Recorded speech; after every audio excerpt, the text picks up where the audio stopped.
Всем привет! Сегодня я предлагаю поговорить на такую тему, которая в сущности для многих уже является ясной и понятной, и в то же время, чем понятнее какая-то тема, связанная с боевыми искусствами, тем больше она вызывает затруднений и больше мнений возникает по этому поводу.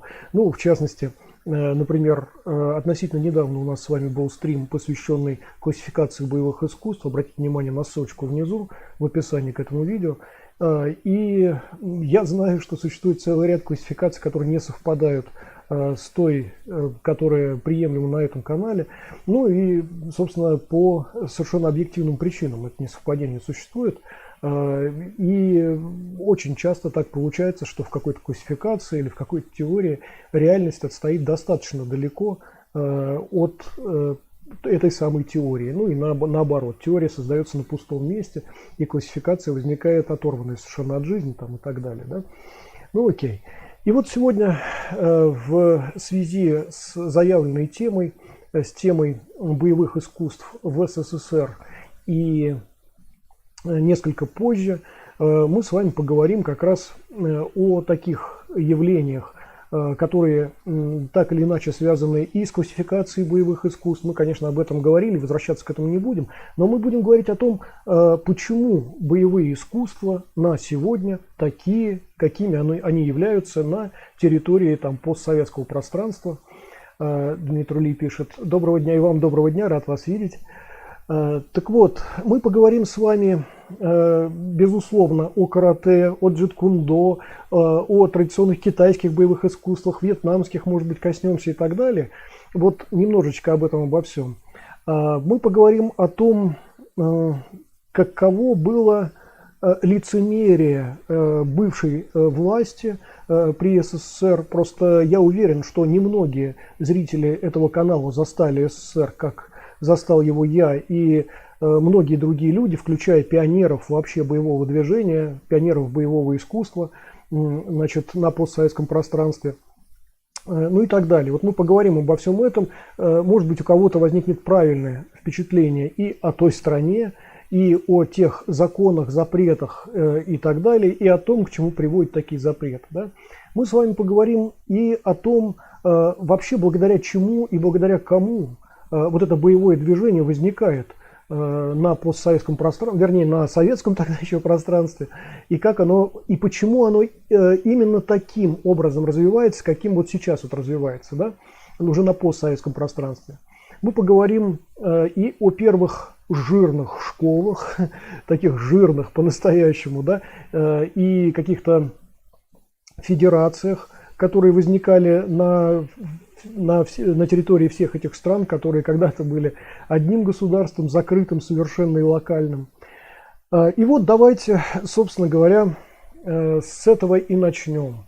С того, что вообще представляла собой страна в то время и каково было отношение этой страны ко всему, что не вмещалось в марксистско-ленинскую теорию, в концепцию вот этого так называемого развитого социализма, который как бы стремился к коммунизму, но в сущности это был жутковатый феодализм, практически основанный на такой постмонархии. Да? И уже исходя из этого мы понимаем, что наиболее какие-то глупые и нелепые вещи решались, как правило, одним человеком, который мог встать не с той ноги и просто по настроению с плеча рубануть и отправить, например, к стенке там, под расстрел или в ГУЛАГе, отправить толпами людей там, и так далее, и так далее. Ну, в общем, это странноватое было такое государство, которое фактически провозглашала одни ценности, а жила совершенно по другой теории и, превознося одно, на самом деле придерживалась совершенно других ценностей. И мы сейчас это увидим как раз на истории развития боевых искусств на вот этом вот тогда еще советском пространстве. Так вот, давайте начнем там с 30-х годов прошлого века. Почти 100 лет прошло уже с этого момента, и мне кажется, имеет смысл вспомнить прошедшие почти 100 лет. Да? Вот в СССР с конца 30-х годов, то есть после начала японско-китайской войны, практически все боевые искусства, ну, восточные имеется в виду, конечно, боевые искусства, не только японского происхождения, были под строгим запретом. Мастера подвергались жестоким безосновательным репрессиям, многие были уничтожены, как японские шпионы.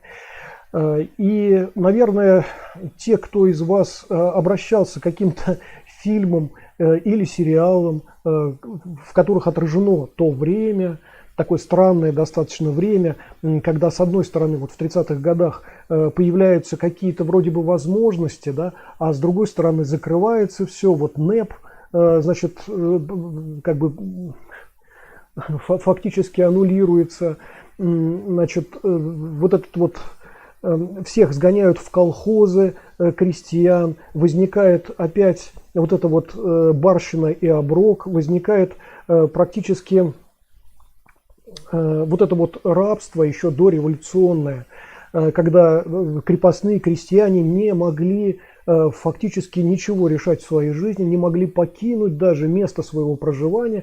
Вот это действительно то время. И, кстати, хочу напомнить для, может быть, для какого-то общего кругозора, что вот это вот рабское положение, например, крестьян в Советском Союзе обеспечивалось, ну, скажем, тем, что без паспорта куда-то двигаться, куда-то устраиваться на работу и так далее было невозможно. Паспорт фактически заменял вообще вашу личность как таковую. Вот. И крестьянам просто не выдавали паспортов, что автоматически означало, что у них нет никаких перспектив, кроме одной единственной, работать на советскую власть. При этом я еще раз хочу напомнить, что это была за работа. Значит, если до вот этого так называемого раскулачивания, да, крестьянские хозяйства существовали на некой самоокупаемости, были достаточно выгодными для крестьян, то как только началось это раскулачивание, крестьяне в колхозах перестали получать деньги. Значит, фактически, вот еще раз, это была барщина и оброк. Представьте себя крестьянином советского времени, тогда вот начало только советских времен, когда у вас нет паспорта, вы не можете ни покинуть свой родной колхоз, вы не можете никуда переехать, никуда отправиться, ни поменять даже сферу своей деятельности. И если вас поставили пахать поле, будете пахать до гробовой доски. Вот такая вот интересная достаточно была история. При этом еще вы постоянно находитесь под прессингом идеологии. И если вякнете, как говорится, что-то не то, расскажете шепотом анекдот про Сталина, скажем, да, ну, сами понимаете, чем это кончится. Колхоз даже вот этот вот колхоз страшный крепостнический, он тоже для вас закончится. И, в общем, вы проведете остаток своих дней в каком-нибудь ГУЛАГе, да, если не расстреляют вас сразу. Вот такая интересная была достаточно история. И вот крестьяне в таких хозяйствах фактически не получали зарплаты, иногда вообще не получали. И для того, чтобы прокормить себя, им нужно было содержать еще какое-то приусадебное свое хозяйство. И вот фактически они работали на две стороны. Очень плохо работали для колхоза и хорошо работали для себя пытались, да? Вот. При этом моветоном первоначально было иметь собственную корову или собственную овцу, там, я не знаю, собственного кролика, лошадь собственную и так далее. Все это вообще отнимал колхоз. Но потом, позже уже, значит, какие-то послабления появились, и крестьяне могли иметь там хотя бы пару свинок, например. Много нельзя было. Вот. То же самое касалось и инструментов, и каких-то машин возможных, и еще чего-то. Ничего у вас не было, кроме какой-нибудь лопаты, там, тяпки, бог его знает, и так далее. И в колхозе, в общем-то, вы трудились за трудодни, так называемые. То есть просто для того, чтобы вас не осудили за, как это называлось тогда, тунеядство. Была такая статья «Тунеядство». Вот. Вас могли по ней осудить. И вот вы в колхозе работали либо вообще без денег за трудодни, либо вы работали за небольшие деньги относительно и вот эти самые трудодни. А на себя работали вот на приусадебном хозяйстве каком-то и тайком из-под полы продавали собственно выращенные какие-то помидорчики, там сало, например, или еще что-то. В общем, такая история была достаточно странная. Значит, в городах люди жили несколько по-другому, несколько полегче, да. Но я просто вот это вот описываю буквально краешком, вот эту эпоху, чтобы вы представляли, с чего все это начиналось, что это вообще было. И вот, в частности, Значит, если мы говорим о паспортах, о невыдаче паспортов крестьянам, например, да, то последний паспорт, который был выдан вот крестьянину в СССР, ребят, это 85-й год. 85-й год, представьте себе, да? То есть на самом деле фактически мы можем говорить, что это крепостное рабство, вот это вот, оно рухнуло в 1985 году, совсем недавно. Вот такая вот была странная страна. Сейчас, одну секунду. Васин пишет: «Минасан кончила, Станислав сам». И вам доброго дня. Дмитрий Ли пишет: «Вам нравилось тогда жить при СССР? Есть та пресловутая ностальгия по великой державе?» Нет, и вы сейчас скоро это увидите. Васин пишет: «Ох, больную тему затронули». Окей. Я уверен, что со мной многие не согласятся, но, ребят, я рассказываю о своем опыте и о тех реалиях, которые действительно существовали тогда. Практически вы можете проверить все, что я говорю, вы можете найти необходимые сведения в сети, вот о последних выдачах паспортов крестьянам, например, о том, вот я сейчас что говорил, да, о том, как сгоняли людей в колхозы, о том, как платили, например, колхозникам и чем платили и так далее, да.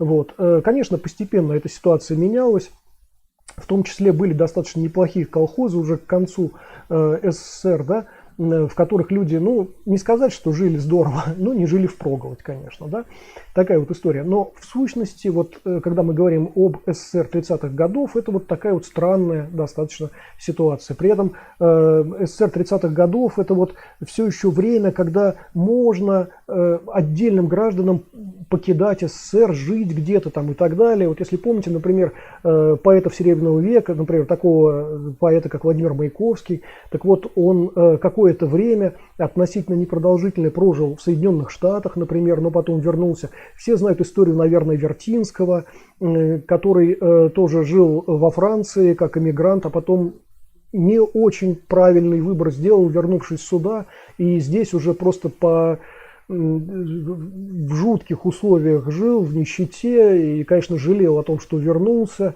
и выступления его уже не пользовались такой популярностью, им просто не давали выступать. Если там, например, во Франции, где ты хочешь, там выступаешь, если тебя только поставят, как говорится, на сцену, об этом только стоит договориться, и все. А в СССР не такая история, там все четко проходит через специальные органы, которые дают какое-то основание для того, чтобы вас можно было поставить на какой-то там сцене третьеразрядной или полностью от вас избавиться, например, да, вот такая история. Так, Михаил пишет: «Добрый день, и вам доброго дня». Васин пишет: «Самое страшное было, когда приходили служивые и отбирали зерно у хозяйства». Да, совершенно верно, всем известны вот эти вот раскулачивания, о которых я сказал, этот жуткий голодомор, о котором до сих пор многие говорят, многие знают, что это было, это реально был геноцид, самый настоящий. Но, слушайте, давайте я не буду сейчас раскачивать эту тему, иначе мы, так сказать, увлечемся этими всеми вещами. Все это вы можете сами найти в сети. Вот. И зачем и почему и кому было нужен был такой террор? Ну, братцы, вот тут очень просто. Во-первых, эта новая власть, советская власть, себя сама объявила, значит, террористом, властью террористов. И был такой красный террор фактически. И, если помните, одним из важнейших героев такого красного террора был Феликс Эдмундович Дзержинский, который, как известно, был такой запущенный достаточно наркоман, вот, и с соответствующими срывами и решениями и прочим подобным, со своей беспощадностью, когда, так сказать, мир он совершенно в другом свете видит и прочее подобное, да. То есть, в общем, это такая непростая достаточно история, но неважно. Давайте мы сейчас вернемся все-таки к боевым искусствам, рассмотрим немножечко уже влияние вот этого СССР на умы граждан и на их возможности.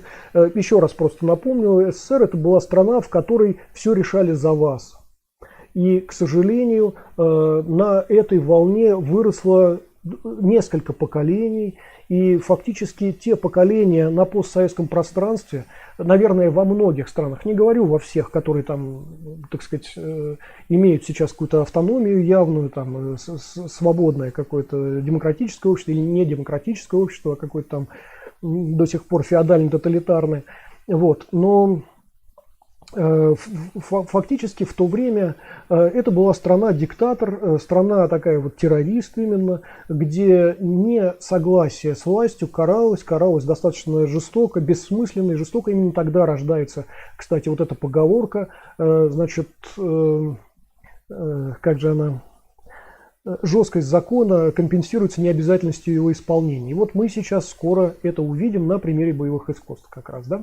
Вася Васин пишет: я считаю, что политика изолированности негативно сказалась на развитии боевых искусств. Как итог, даже сейчас много фейкового карате можно найти в СНГ. Да, это так, это абсолютно верно. Да, то, что, кстати, я вращаю головой, это чисто болгарская привычка. Здесь вот да, это вот так, нет, это вот так. Да? Так что, братцы, не хочу вас вводить в заблуждение, так сказать, своими действиями еще дополняющими мои какие-то слова. Окей. Так вот, значит, вот в такой примерно стране начинают жить люди, и действительно в шпионаже в пользу тех или иных стран обвиняют людей, которые не только не хотели шпионить, но и не могли даже. Да? И у нас появляется достаточно много посадок за там, ту или иную шпионскую деятельность. Мы позже увидим, что единственному человеку, которого посадили по статье вот, незаконное преподавание карате, хотя он к карате не имел отношения, это я о Валерии Гусеве сейчас говорю, вот, ему же тоже там пришили не просто вот эту вот уголовку, не просто эту статью, а ему фактически пришили еще идеологические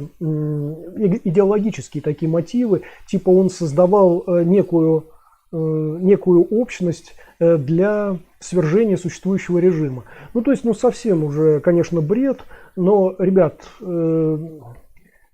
так строилась система. И, может быть, там, где вы живете, в тех постсоветских странах, может быть, вы наблюдаете отзеркаливание этой системы и даже ее реставрацию. Да? Многие наверняка это наблюдают в том числе.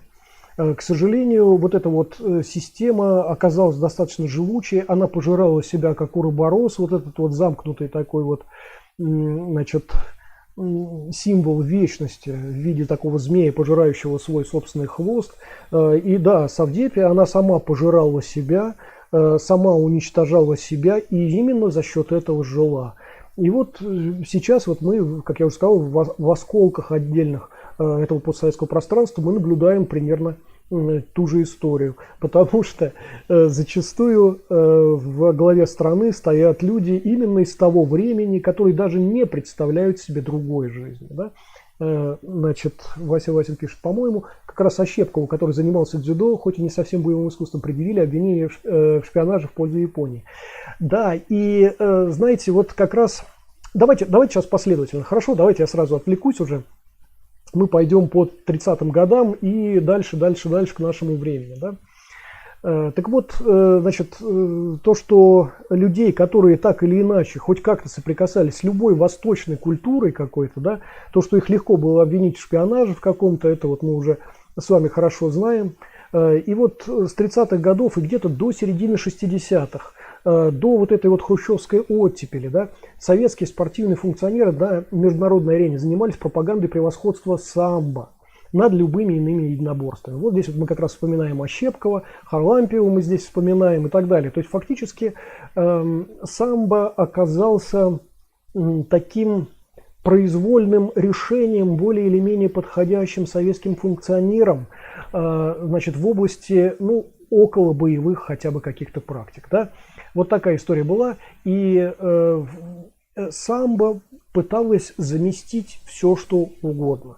И, ребят, да, это было странно достаточно. Я вот вспоминаю, ну, я, например, так сказать, человек из 70-х годов, меня сделали на советской фабрике явно. И я это все, в общем-то, наблюдал и видел. И когда я ходил по каким-то секциям, помните, вот я говорил, что в юности, ну, в детстве и юности я занимался вольной борьбой сначала, потом самбо, потом дзюдо, вот этим всем понемножку я достаточно занимался. Вот. И когда ты приходишь в очередную какую-то вот такую секцию, например, там, вольную борьбу, ты видишь хорошо, насколько это далеко вообще от боевых реалий. Я помню пионерские лагеря, такие, причем даже иногда довольно удручающего типа, и несколько криминального такого, немножечко. Были разные пионерские лагеря, были такие мажорские достаточно, были люди, которые ездили постоянно в один и тот же пионерский лагерь, довольно неплохой. А у меня такая жизнь была, что я побывал в разных местах и в разных пионерских лагерях. У меня редко так получалось, что я больше одной смены находился в одном пионерском лагере. А таких смен было 3 за лето. Да? То есть все мое детство практически в разных местах, значит, получалось так вот, проходило. Вот. И порой я попадал, да, в пионерские лагеря, которые, ну, были где-то близки. Конечно, это была еще не зона, не, конечно, не, детское исправительное учреждение, но фактически какое-то приближение к этому было. Да? И попадая в такие коллективы, попадая в такие ситуации, ты дерешься обязательно. Там и борются, и дерутся, и кто как. Там, ну, понятное дело, что там чисто такие уличные достаточно дела. Не было такого, что, знаете, перчаточкой по лицу я вас вызываю там на дуэль, так сказать, выбирайте оружие. Нет, такой канители, конечно, не было. Ни в одном коллективе, ни в школе, в которую вы попадаете, в очередную, там, новую какую-то, ни в пионерском лагере, который посещаете, ни еще в какие-то коллективы, когда вы попадаете, там, переезжаете с места на место. Там двор или улица, да, вас принимает или не принимает, и тоже надо как-то жить там с этим и так далее, да. Вот, и, конечно, эти схватки не были совершенно похожи на спортивные, ни на вольную борьбу, ни на бокс, ни на самбо, ни на дзюдо, ни на что это не было похоже. И ты хорошо видел, что даже люди, которые, ну не люди, а там дети, подростки, которые посещают там вот эти вот секции, по своим правилам они прекрасны, они замечательны. Но, ребят, когда вот ты сам становишься, значит, свидетелем, например, свидетелем только драки, со стороны вот так вот смотришь на это, да, когда там борец-вольник замечательно все делает, а потом ему влетает просто кулачищами и ногами просто так, да, и вся его вольная борьба заканчивается. Ну, вот ты тут задумаешься, конечно, да. Вот. И так вот, в общем-то, по всем пунктам. То есть куда ни ткни, куда ни кинь, всюду клин, да, вот эта известная поговорка.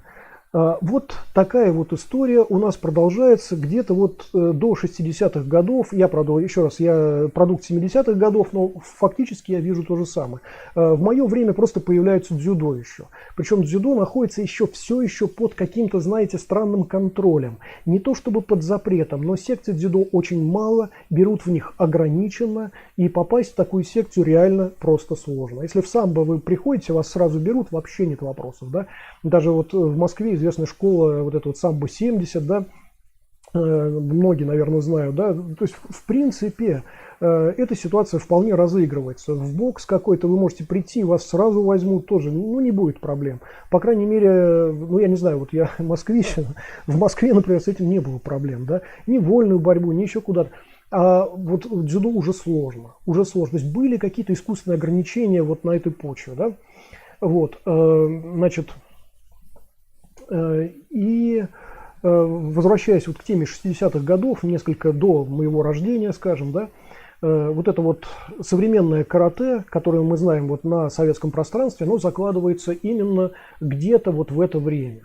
Во время там 60-х годов, во время вот этой вот хрущевской оттепели. Для тех, кто не знает, я просто напомню, хрущевской оттепелью, значит, называется время, когда страной руководил гражданин Хрущев, который, значит, как я уже сказал, когда тоталитарно, единоначально какой-то человек правит целой страной, целыми народами, да, миллионами людей, как правило, безошибочно это не проходит, нередко заканчивается плохо для самого правителя, но самое главное, это плохо заканчивается для людей, которые находятся под его контролем. И такой человек, вот, например, Хрущев, он также не отличался, как его предшественник там, Сталин, например, также не отличался особой щепетильностью, сделал массу ошибок в том числе, и одна из его ошибок, например, это вот это вот засилие кукурузы, когда он приезжает из Америки, например, и засевает кукурузой бывшие хорошие достаточно поля, да, и у нас там царица полей, кукуруза, нафиг никому не нужная там и так далее. Но также точно он припер оттуда из Америки борщевик известный, с которым бороться трудно, и до сих пор все воют, там, ну, по крайней мере, в областях, прилежащих к Московской области, все просто воют от этого борщевика, потому что бороться с ним почти невозможно. Ну вот такая вот история, короче, это такой своеобразный был достаточно человек, не без греха, как говорится. Вот. Но самое главное, что его вот эти вот проблемы сказывались на жизнях и судьбах всей страны. Вот чем плох тоталитарный строй, тем, что фактически вы ничего не можете решить, вам просто нужно молчать тихонечко в тряпочку, принимать правила игры, а правила игры, как правило, пишутся людьми недалекими, к сожалению. И даже если придет очень умный человек, все равно вас лично он не знает, и ваших интересов он не будет соблюдать и придерживаться. Да, я надеюсь, это тоже понятно. Вот. И, значит, вот таким образом у нас выглядят 60-е годы, но Хрущев, по крайней мере, делает странный достаточно такой ход. Он немножко приоткрывает страну, не в том смысле, что можно из страны выезжать, нет, а в том смысле, что иностранцы могут въехать в СССР и, значит, как-то немножко пофестивалить, как говорится здесь, и посмотреть на это безобразие. При этом создаются такие потемкинские деревни. Для, значит, приезжих существуют специальные гостиницы. Вряд ли приезжий поедет в какой-нибудь Урюпинск и поселится в местной гостиничке, там двухэтажной, с деревянными полами и деревянными же потолками какими-нибудь, да.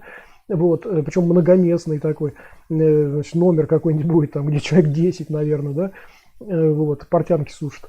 Значит, это там какой-нибудь отель «Метрополь», какая-нибудь там гостиница «Украина», там, и так далее, и так далее. Вот эти вот все гостиницы, да, такие достаточно импозантные, в общем, по крайней мере, со стороны.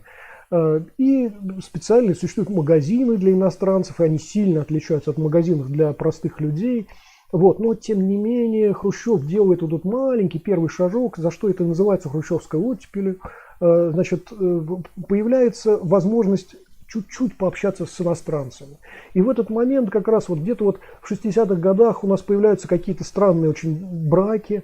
Значит, кто-то даже выходит замуж за иностранку или за иностранца или женится на иностранке, например, да.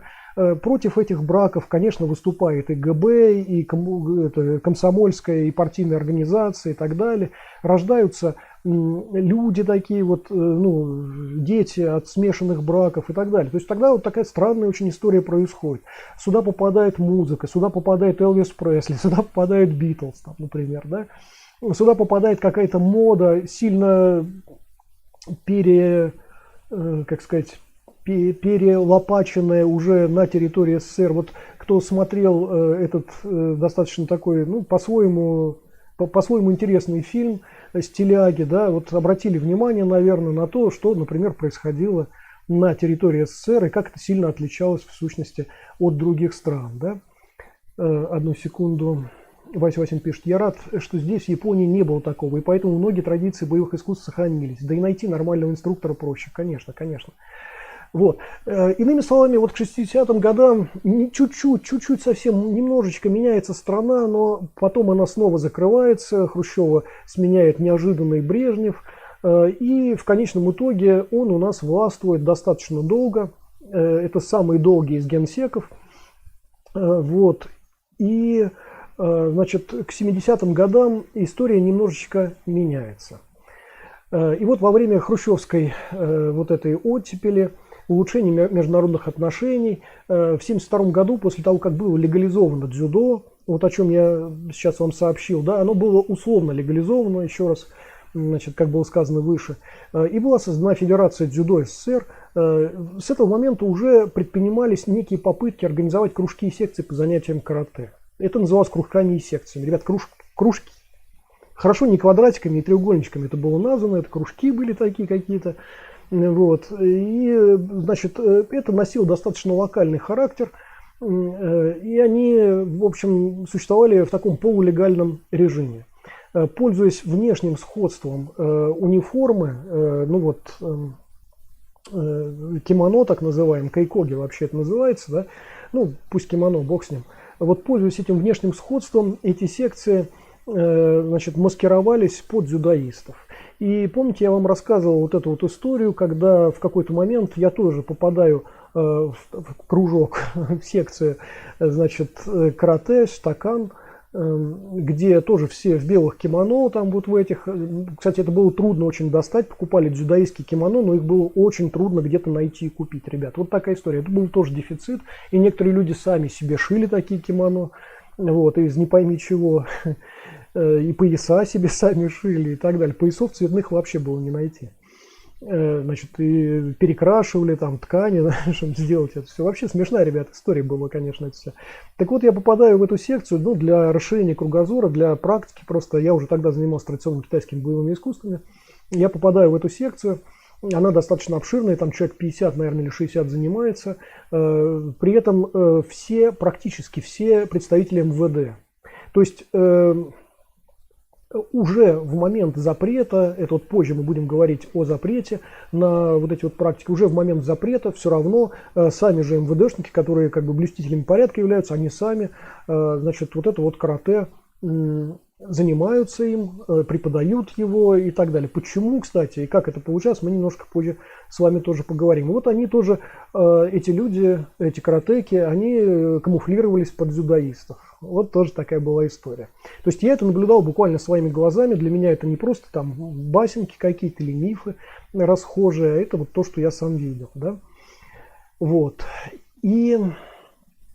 Значит, в годы Брежневского застоя, вот о котором я сказал, значит, Брежнев сменяет Хрущева на этом великолепном посту, где один человек может решить судьбы целых народов, да. И вот начиная с 1973 года карате у нас оказывается под запретом. Наряду, на секундочку, не поверите, с культуризмом. Что наверняка просто, ну я не знаю, меня смешит просто. И вот где-то в 1978 году Спорткомитет СССР признает существование многочисленных подпольных секций карате и издает приказ о формировании Федерации карате в СССР. Вот так вот примерно развиваются эти события. Мы немножечко сейчас поговорим о них подробнее. Вот. Иными словами, как видите, запрет действует не очень долго. Но вот это время формирует еще своеобразное отношение к этой совдепе. Фактически этот запрет уже делит людей на людей лояльных к режиму и людей, которые не признают глупости этого безумного режима, но вынуждены существовать в нем, потому что нет другого выхода. Да? Это уже вот разделяет вот так вот общество. И я надеюсь, что, вернее, не надеюсь, уверен, что вам это что-то напоминает, может быть, где-то из вашей жизни, да, в том числе. Вот. И вот когда мы говорим, кстати, о карате, я сейчас вот все время о карате говорю, да, в основном потому, что Москва это был такой город, в котором больше было представлено именно карате. Хотя в других регионах или у других людей может быть другое несколько мнение. В частности, вот один из зрителей нашего канала как раз говорил об обратном, о том, что в его городе, в том месте, где он живет, больше были представлены китайские боевые искусства. Они там росли как грибы в определенный момент. Да? Вот. Но в Москве немножко другая была ситуация. Там в основном пропагандировался, распространялось, расширялось карате. Причем штакан, причем какой штакан, сейчас мы еще поговорим с вами, что это был за штакан. Вот. Но, возвращаясь немножечко назад, когда я еще был совсем юным, совсем маленьким, практически ребенком еще был, у меня был приятель, который уже рассказывал мне о своем брате и о секции, которую посещал этот брат. Эта секция была джит-кундо.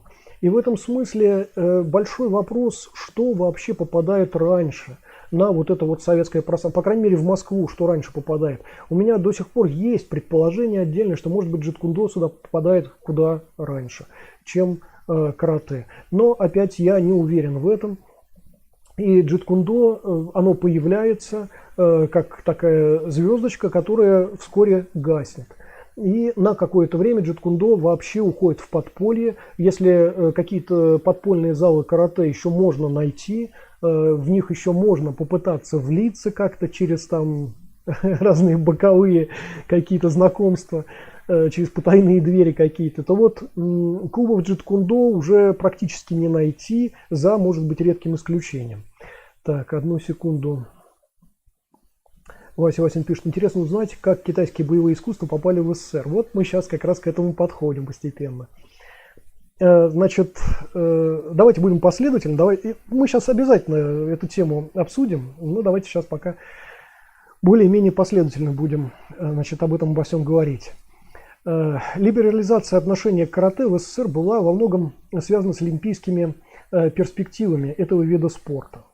По решению Спорткомитета СССР при Федерации борьбы была создана комиссия по борьбе карате. Комиссия по борьбе карате.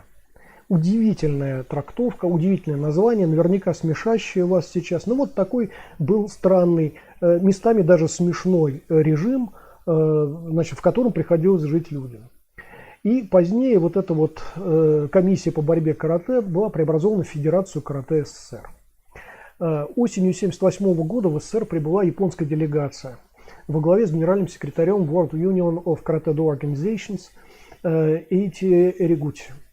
Японские каратисты провели ряд показательных выступлений в Московском институте физкультуры, ознакомились со стандартами преподавания карате в СССР и оставили практические рекомендации по дальнейшему развитию этого вида спорта. Значит, вот это важный момент. На самом деле в этих условиях речь идет не о карате как боевом искусстве. Речь идет о... Так, одну секундочку.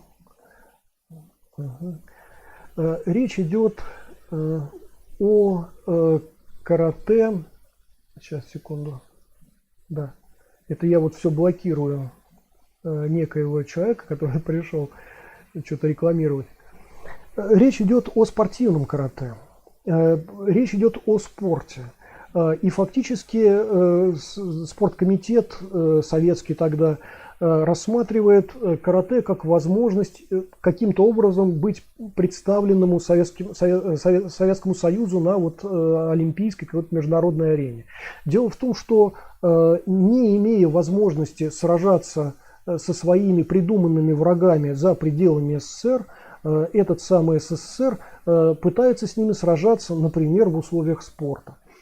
И действительно, советские спортсмены в принципе исключительно хорошо выступают на вот этих международных олимпийских играх, привозят различные медали, сами ничего за это не получают, кроме рукопожатия такого, и в общем-то и все, и какой-то довольно неяркой славы. За это им не очень хорошо платят, как известно, ну и так далее. В общем, все эти деньги прикарманивает, естественно, советская казна.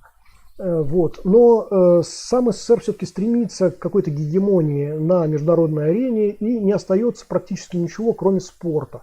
Потому что ни экономических достижений реальных, ни каких-то социальных достижений в области социальной политики СССР этими вещами не обладает. И все, что остается, это вот холодная война и значит, какие-то условия спорта. Поэтому, в конце концов, да, спорткомитет действительно цепляется за вот такую возможность.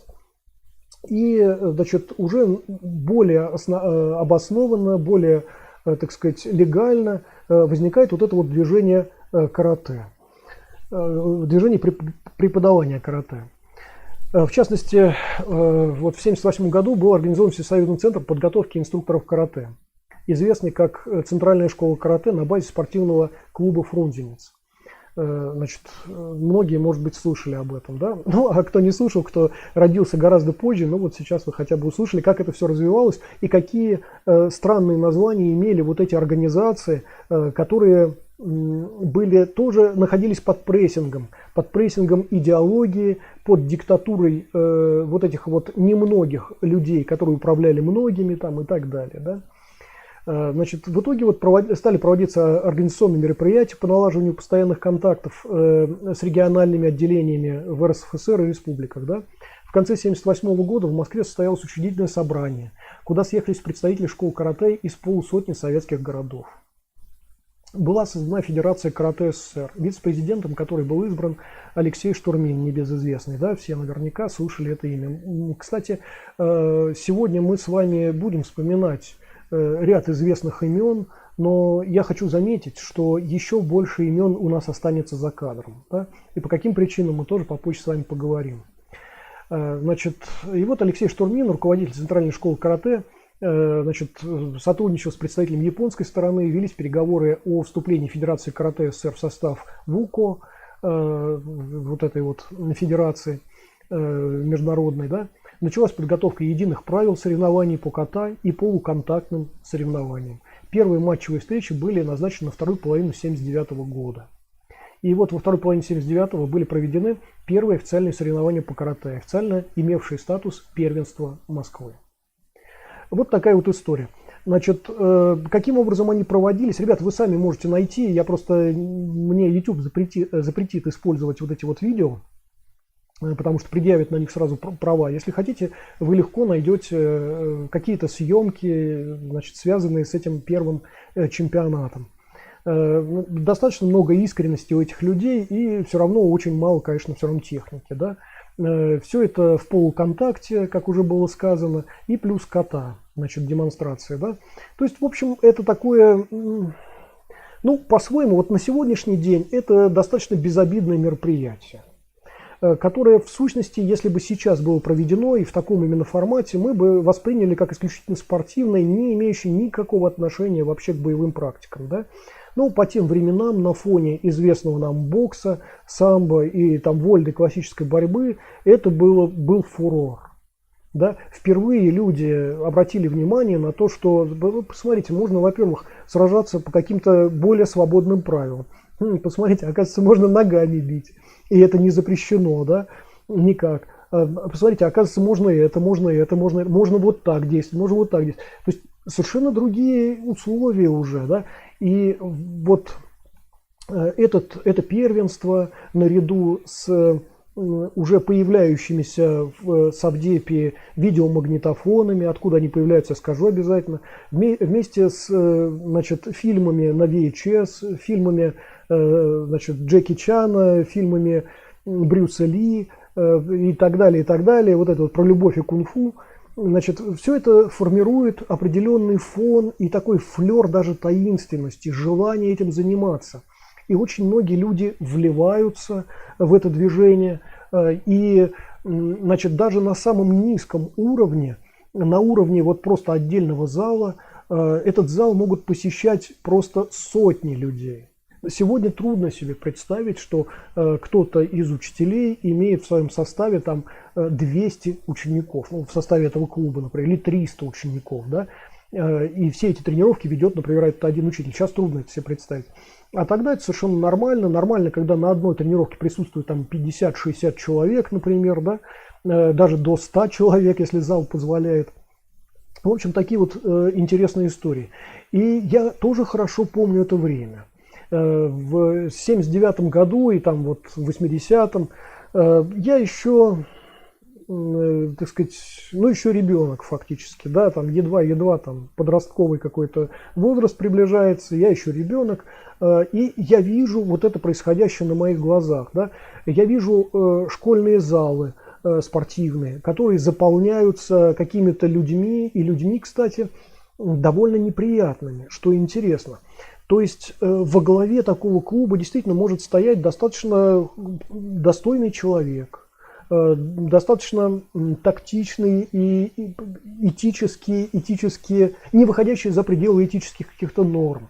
Но многие его последователи — это совершенно другие люди, это люди достаточно агрессивные, самоуверенные и так далее. И я помню очередные драки в школе, когда, ну, в которых мне тоже приходится участвовать, в том числе я, например, дерусь там.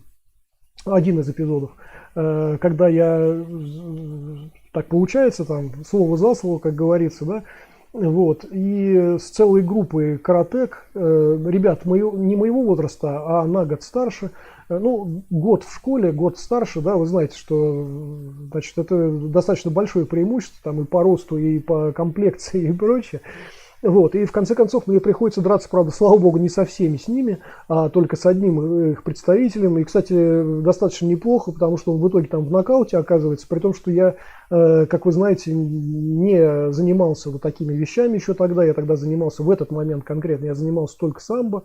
Вот, но, значит, все равно это достаточно неплохо заканчивается, и просто как бы и я, и окружающие люди видят, что вот эти вот новоиспеченные каратеки, с одной стороны, они не так страшны, не так угрожающие все равно.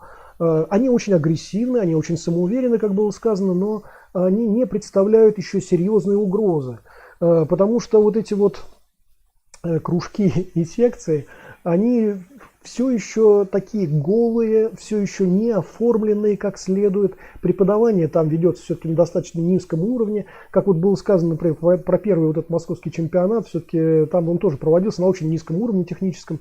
в том числе на сегодняшний день, например, если мы это, значит, посмотрим. Но по тем временам это было супер круто, еще раз. Сергей Кривенко пишет: добрый день, Станислав, вам доброго дня, Сергей. По итогу оказалось, что бокс и самбо намного эффективнее карате. Нет, не оказалось, Сергей. По крайней мере, в моей практике так не оказалось, и в практике очень многих людей. Ну вот мы сейчас постепенно к этому подбираемся. Так вот, да, действительно, очень многие люди, которые посещали вот эти вот доджо, эти каратистские кружки и секции, в общем, это были достаточно неприятные люди, и они фактически уже тогда формировали, значит, такой негативный достаточно флер, связанный с карате. Чего нельзя сказать о клубах джиу-джитсу или о клубах традиционных китайских боевых искусств, которые тоже существовали, но, скажем, в Москве были представлены гораздо реже, и это были не такие большие секции. Так вот, значит, фактически вот эти вот истории, и которую я вам рассказал, были у меня и другие истории, когда я там по парку шел тоже, например, и тоже группа одичалых граждан, которых правильно назвать гопниками, тоже как-то ко мне привязались, тоже пришлось с ними сражаться, это тоже были такие, знаете, каратейки. В общем, такие вот истории, они происходили с определенной регулярностью, конечно, не каждый день, но, в общем, они были. И от других людей, от других своих сверстников, не сверстников, я тоже слышал подобные вещи. И вот в какой-то момент, значит, в 1981 году приходит запрет карате, очередной запрет карате, вот этот вот возникает, да. Ребят, это все не так просто, значит, возникло. Сейчас, да. Этот запрет, он был фактически спровоцирован одним неприятным инцидентом. Знаете, вот нехороший случай, как вот у Булгакова в «Мастере и Маргарите», да, помните, нехорошая квартира, да? А здесь вот был нехороший случай. Значит, случай заключался в том, что один из каратек, в общем, как-то не слишком деликатно обошелся с мажором, с таким сынком одного из партийных тузов. И этот сынок, в общем, фактически нажаловавшись своему папе, значит, создал прецедент для того, чтобы папа пробивал, в общем-то, вот как негативное вот это вот явление, пробивал этот запрет и так далее.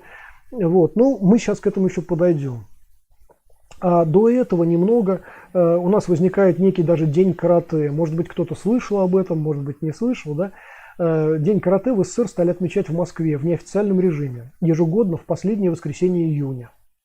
Каратистами в кимоно, значит, проводились групповые демонстрации ката и приемов.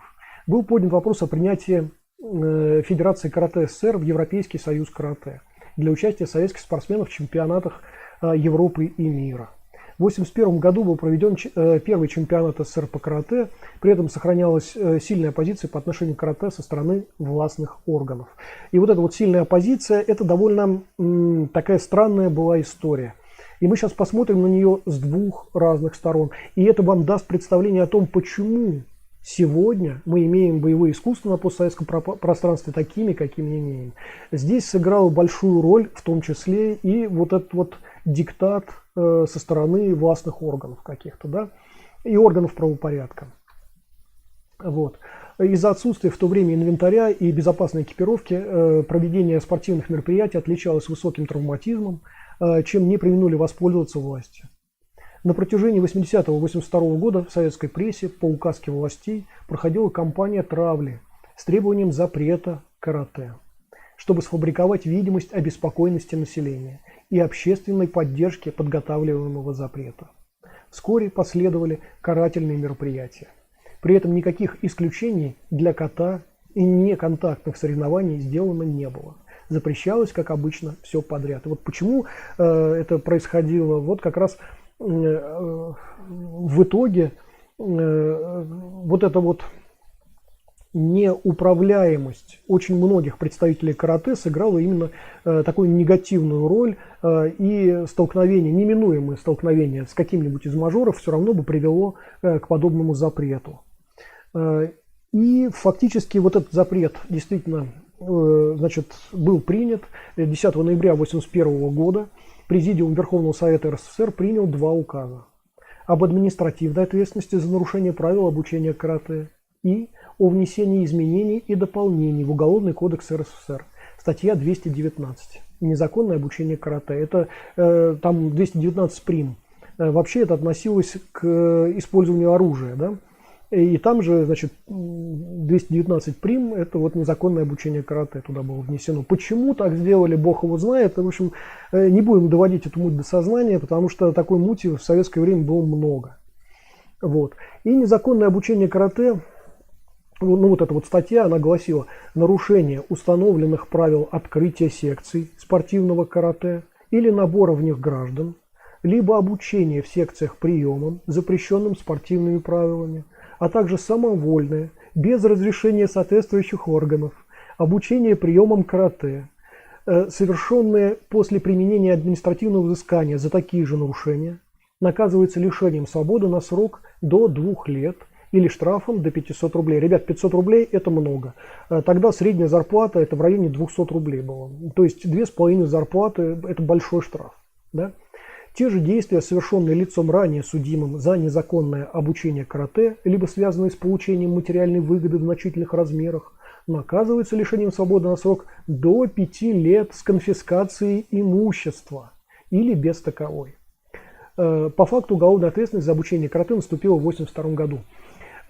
Как видите, советское время было очень своеобразным и с той точки зрения, что нелогично, непоследовательно действовали власти, действовали, как я уже говорил, просто, знаете, вот человек встал не с той ноги и решил, что надо очередной запрет придумать, например, да, не напоминает ничего сейчас, многим из вас, может быть, что-то это напоминает и в современном, например, обществе каком-то, где вы живете, да. Вот. И привело это к тому, что многих тренеров осуждали, но по факту в реальности осудили только одного человека, который я упомянул несколько раньше, Валерия Гусева, по этой 219 прим. Значит, всех остальных сажали совершенно за другие статьи, и это было ничем не лучше на самом деле. То есть сажали не за обучение карате, а за побочные эффекты в виде взимания платы за занятия, а значит за незаконное предпринимательство. Да, действительно, это было своеобразное время, когда вы не могли там купить, например, какую-то вещь, а потом продать ее дороже. И вообще лучше даже не покупать и не продавать потом что-то. Когда вы не могли купить себе квартиру, например, вы могли только, имея квартиру, поменять ее на какую-то другую, скажем, ну и так далее. Это очень странное было время, и это было время, когда вот, например, форцой занимались, да, многие знают, что такое форцовщик, это for sale, такое преобразованное форца в СССР. Это были люди, которые торговали шматьем там иностранным, или музыкой иностранной, или еще чем-то, да, из-под полы, и таким образом жили. Что, в общем-то, наказывалось достаточно сурово в случае, если вас поймают с этим, да. Вот, как ни странно, подобных вещей можно было ожидать и людям, которые просто практиковали боевые искусства. Причем, например, Валерий Гусев, о котором мы сейчас говорим, не практиковал карате. И вообще, если придраться к самой этой статье 219 прим, там Гусев Валерий вообще никак нигде не должен появиться. Во-первых, не карате, во-вторых, не спортивным он занимался, ну и так далее, и так далее. Но это никого не волновало, потому что сказано, сделано. Было распоряжение посадить человека, его взяли и посадили. Несмотря на то, что он полностью, так сказать, не подходил под эту статью. Вот. Ну, допустим, по форме не подходил, но по содержанию подходил. Он преподавал боевые, так или иначе, практики, явно отличающиеся от самбо, бокса или там, я не знаю, что там, вольной классической борьбы. Вот. И это вот единственный человек, который у нас отсидел по этой статье.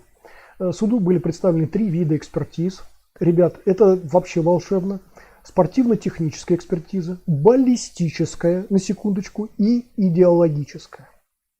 В идеологически доказывалось, что Валерий Гусев объединил группу спортсменов с целью свержения существующего политического строя в стране. Ребят, это, конечно, не смейтесь над этим. Конечно, это, в общем, смешно, но понимаете, да, что вот такие формулировки ломали судьбы людей. Вот такая была, в общем-то, не смешная действительность в то время. Сейчас мы можем немножечко над этим посмеяться, но в сущности смешного здесь нет ничего, это трагично достаточно. Вот. Значит, и кроме того, судом было доказано, что Гусев за обучение учеников в течение 10 лет получил с них 910 рублей нетрудового дохода.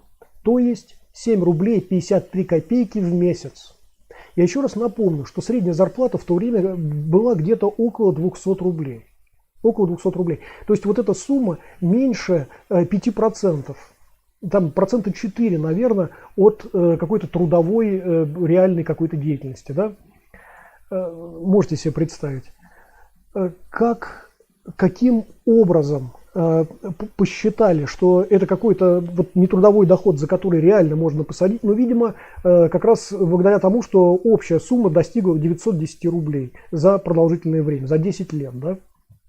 Видимо, поэтому вот решили посадить. И в сущности это и стало основной статьей обвинения. Да? В итоге вот за нетрудовые доходы, несмотря на то, что по этой статье Гусев сел, все равно основная суть сводилась к тому, что он получал некий нетрудовой доход регулярный. Да? Вот. И в итоге 5 лет лишения свободы. Личное дело осужденного мастера было отмечено 3 красными полосками как особо опасного преступника. В заключении Валерий Гусев пробыл 4 года 7 месяцев, почти полный срок. Да? Вот. Освободился 21 февраля 1988 года. Другой известный тренер Алексей Штурмин осужден на 8 лет. На 8, ребят, еще раз, лет. Его обвинили в незаконных валютных операциях. Да, действительно, как уже было сказано выше, по этой статье посадили только Валерия Гусева, других сажали уверенно по другим статьям, которые накручивали большие сроки. Это такие же, как вот нетрудовые доходы, как валютные операции, ну и так далее, и так далее. То есть идеология, опять же, да. Вот, и да, действительно, я хорошо помню это время, когда, решаясь на то, что ты будешь тренироваться, как тогда говорилось, тренироваться или заниматься боевым искусством, значит, решаясь на это, ты решался и на то, что ты идеологический диверсант. Фактически вот в этой террористической власти ты оказывался диверсантом, ты оказывался партизаном таким своеобразным и фактически антисоветчиком, то есть таким врагом народа. Только идя на тренировки по боевым искусствам, ты уже становился в полную оппозицию, получается, ко всему обществу и к строю, в котором ты живешь. Это, конечно, ужасающе было, и, в общем-то, это достаточно неплохо компенсировалось в брежневское время двуличностью. Мы все были двуличными людьми. И остатки этого я выскребаю из себя до сих пор.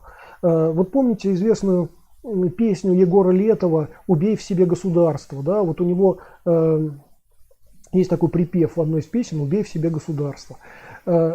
Фактически «убей в себе рабство». Вот это вот, да? Да, мы вот жили в двуличности такой. Мы должны были официально выглядеть вот так и говорить вот это, а потом жить второй, другой совершенно теневой жизнью. И я вот так вот жил. Мало того, вот, скажем, в какой-то момент я, сам того не желая, к сожалению, я был выбран, например, комсомольским боссом, значит, в одной из школ, где я был. Потом мне удалось с себя скинуть это ярмо, но меня тут же выбрали комсомольским боссом школы. И для меня это было очень тяжело, буквально трагично. И я потом распрощался с этой должностью великолепно, скинув с себя это. Но, тем не менее, была вот такая история. И я, крайне ненавидя советский строй, не то что ненавидя, конечно, я не устраивал террористических актов и прочего подобного, но внутри я был против этого строя, я был против всей совдеповщины, против этой лжи постоянной, против двойных стандартов. Вот. И мне, конечно, как человеку честному, мне было тяжело достаточно в этой обстановке находиться, находясь еще вот, значит, в этой должности комсомольского босса. Но потом, конечно, я это все решил в итоге, да, сбросил с себя, и это ярмо тоже в том числе. Вот. И, ну, возвращаясь опять к теме, 1 год и 5 месяцев в тюрьме пробыл Тадеуш Касьянов. Да? Многие его знают по фильму «Пираты Карибского моря». Да? Ой, Карибском море, господи, я уже совсем это... «Пираты 20 века», прошу прощения. «Пираты 20 века». Такой нашумевший когда-то фильм, который сейчас, может быть, смотрится, ну, достаточно смешно, но по тем временам крутой был фильм, и даже я на него ходил там пару или тройку раз в кинотеатр, в общем. Только из-за того, что там показывали Касьянова, показывали, как он работает нунчаками, какие-то выдержки карате. Там же был, кстати, Талгат Нигматуллин, которого убили, значит, спустя время, значит, сектанты той секты, к которой он, к сожалению, присоединился, да, замечательный боец. Ну вот мы его видим тоже в «Пиратах 20 века», замечательном в этом фильме. Так вот, да, Тадеуш Касьянов в том числе отсидел, да, и карате на долгие годы ушло в подполье. Бригады МВД и КГБ чистили подвалы и спортивные залы от занимающихся запрещенным видом спорта. А ЦК ВЛКСМ в годы запрета стал пропагандировать рукопашный бой, открывая по всей стране военно-патриотические клубы. В них, естественно, занимались в основном карате. Вот это вот в основном карате – это важный момент, потому что именно вот в это время начинает переформатироваться боевые искусства, и в первую очередь карате начинает переформатироваться. Если первоначально мы имеем группы несдержанных каратек, которые, ну, черти чем занимаются, так между нами говоря, да, и это не на достаточно высоком уровне на каком-то это все происходит, то позже мы видим людей, которые уже более сознательно занимаются, значит, карате или другими боевыми искусствами, фактически уходят из таких клубов лояльные к власти, остаются люди, которым несколько наплевать на эту власть, но, значит, боевое искусство или там пусть даже спортивное карате все равно ближе, как бы, да. Вот такая вот история. И да, действительно, проводятся рейды, проводятся проверки различные ГБшниками и так далее. Вот. И в КГБ был создан спецотдел, который должен был заниматься поимкой каратек. Да, кстати, то, что занимались рукопашным боем, который вот мог называться дзюдо, мог называться рукопашным боем, мог называться боевым самбо даже или еще чем-то, да. Вот. Но фактически тогда вот и началось вот это вот слияние вот этого, ну, такого еще не очень качественного карате, как раз с такими дисциплинами, как бокс, как самбо и так далее, формируя как раз вот эту платформу для дальнейшего создания рукопашного боя, армейского рукопашного, неармейского, там вот разных таких самооборонных каких-то вещей, которые уже достаточно далеки от боевого искусства, конечно, по своему функционалу и по своим задачам, да, они достаточно узкие, имеют небольшое количество совсем элементов, и в сущности не представляют собой ничего стоящего и фактически выглядят как кикбоксинг, ну пусть даже и в кимоно, да, вот такая история. При этом, значит, вот касаясь КГБ и этого спецотдела по борьбе с каратеками и вообще со всеми бойцами, которые хоть как-то практикуют боевое искусство, значит, вот эта вот работа этого отдела была достаточно неэффективной. Несмотря на то, что формально это, ну, реально давало какие-то там небольшие зыбкие результаты, но в сущности работа вот этого отдела привела к тому, что, как бы это сказать, обладатели тех или иных залов, не собственники, не было тогда понятия собственности, а обладатели какие-то, ну там, школьные спортзалы, спортзалы в вузах каких-то, какие-то еще, может быть, помещения, в том числе подвального типа. Значит, вот обладатели этих помещений, конечно, боялись сдавать их в аренду. Конечно, так сказать, была сложность с тем, чтобы организовать какой-то такой клуб подпольный, но все равно эти вопросы решались. Вот в частности, когда я организовал свой первый клуб, первоначально вот мы буквально там в течение нескольких месяцев с ребятами занимались просто в лесной зоне, несмотря ни на какую погоду.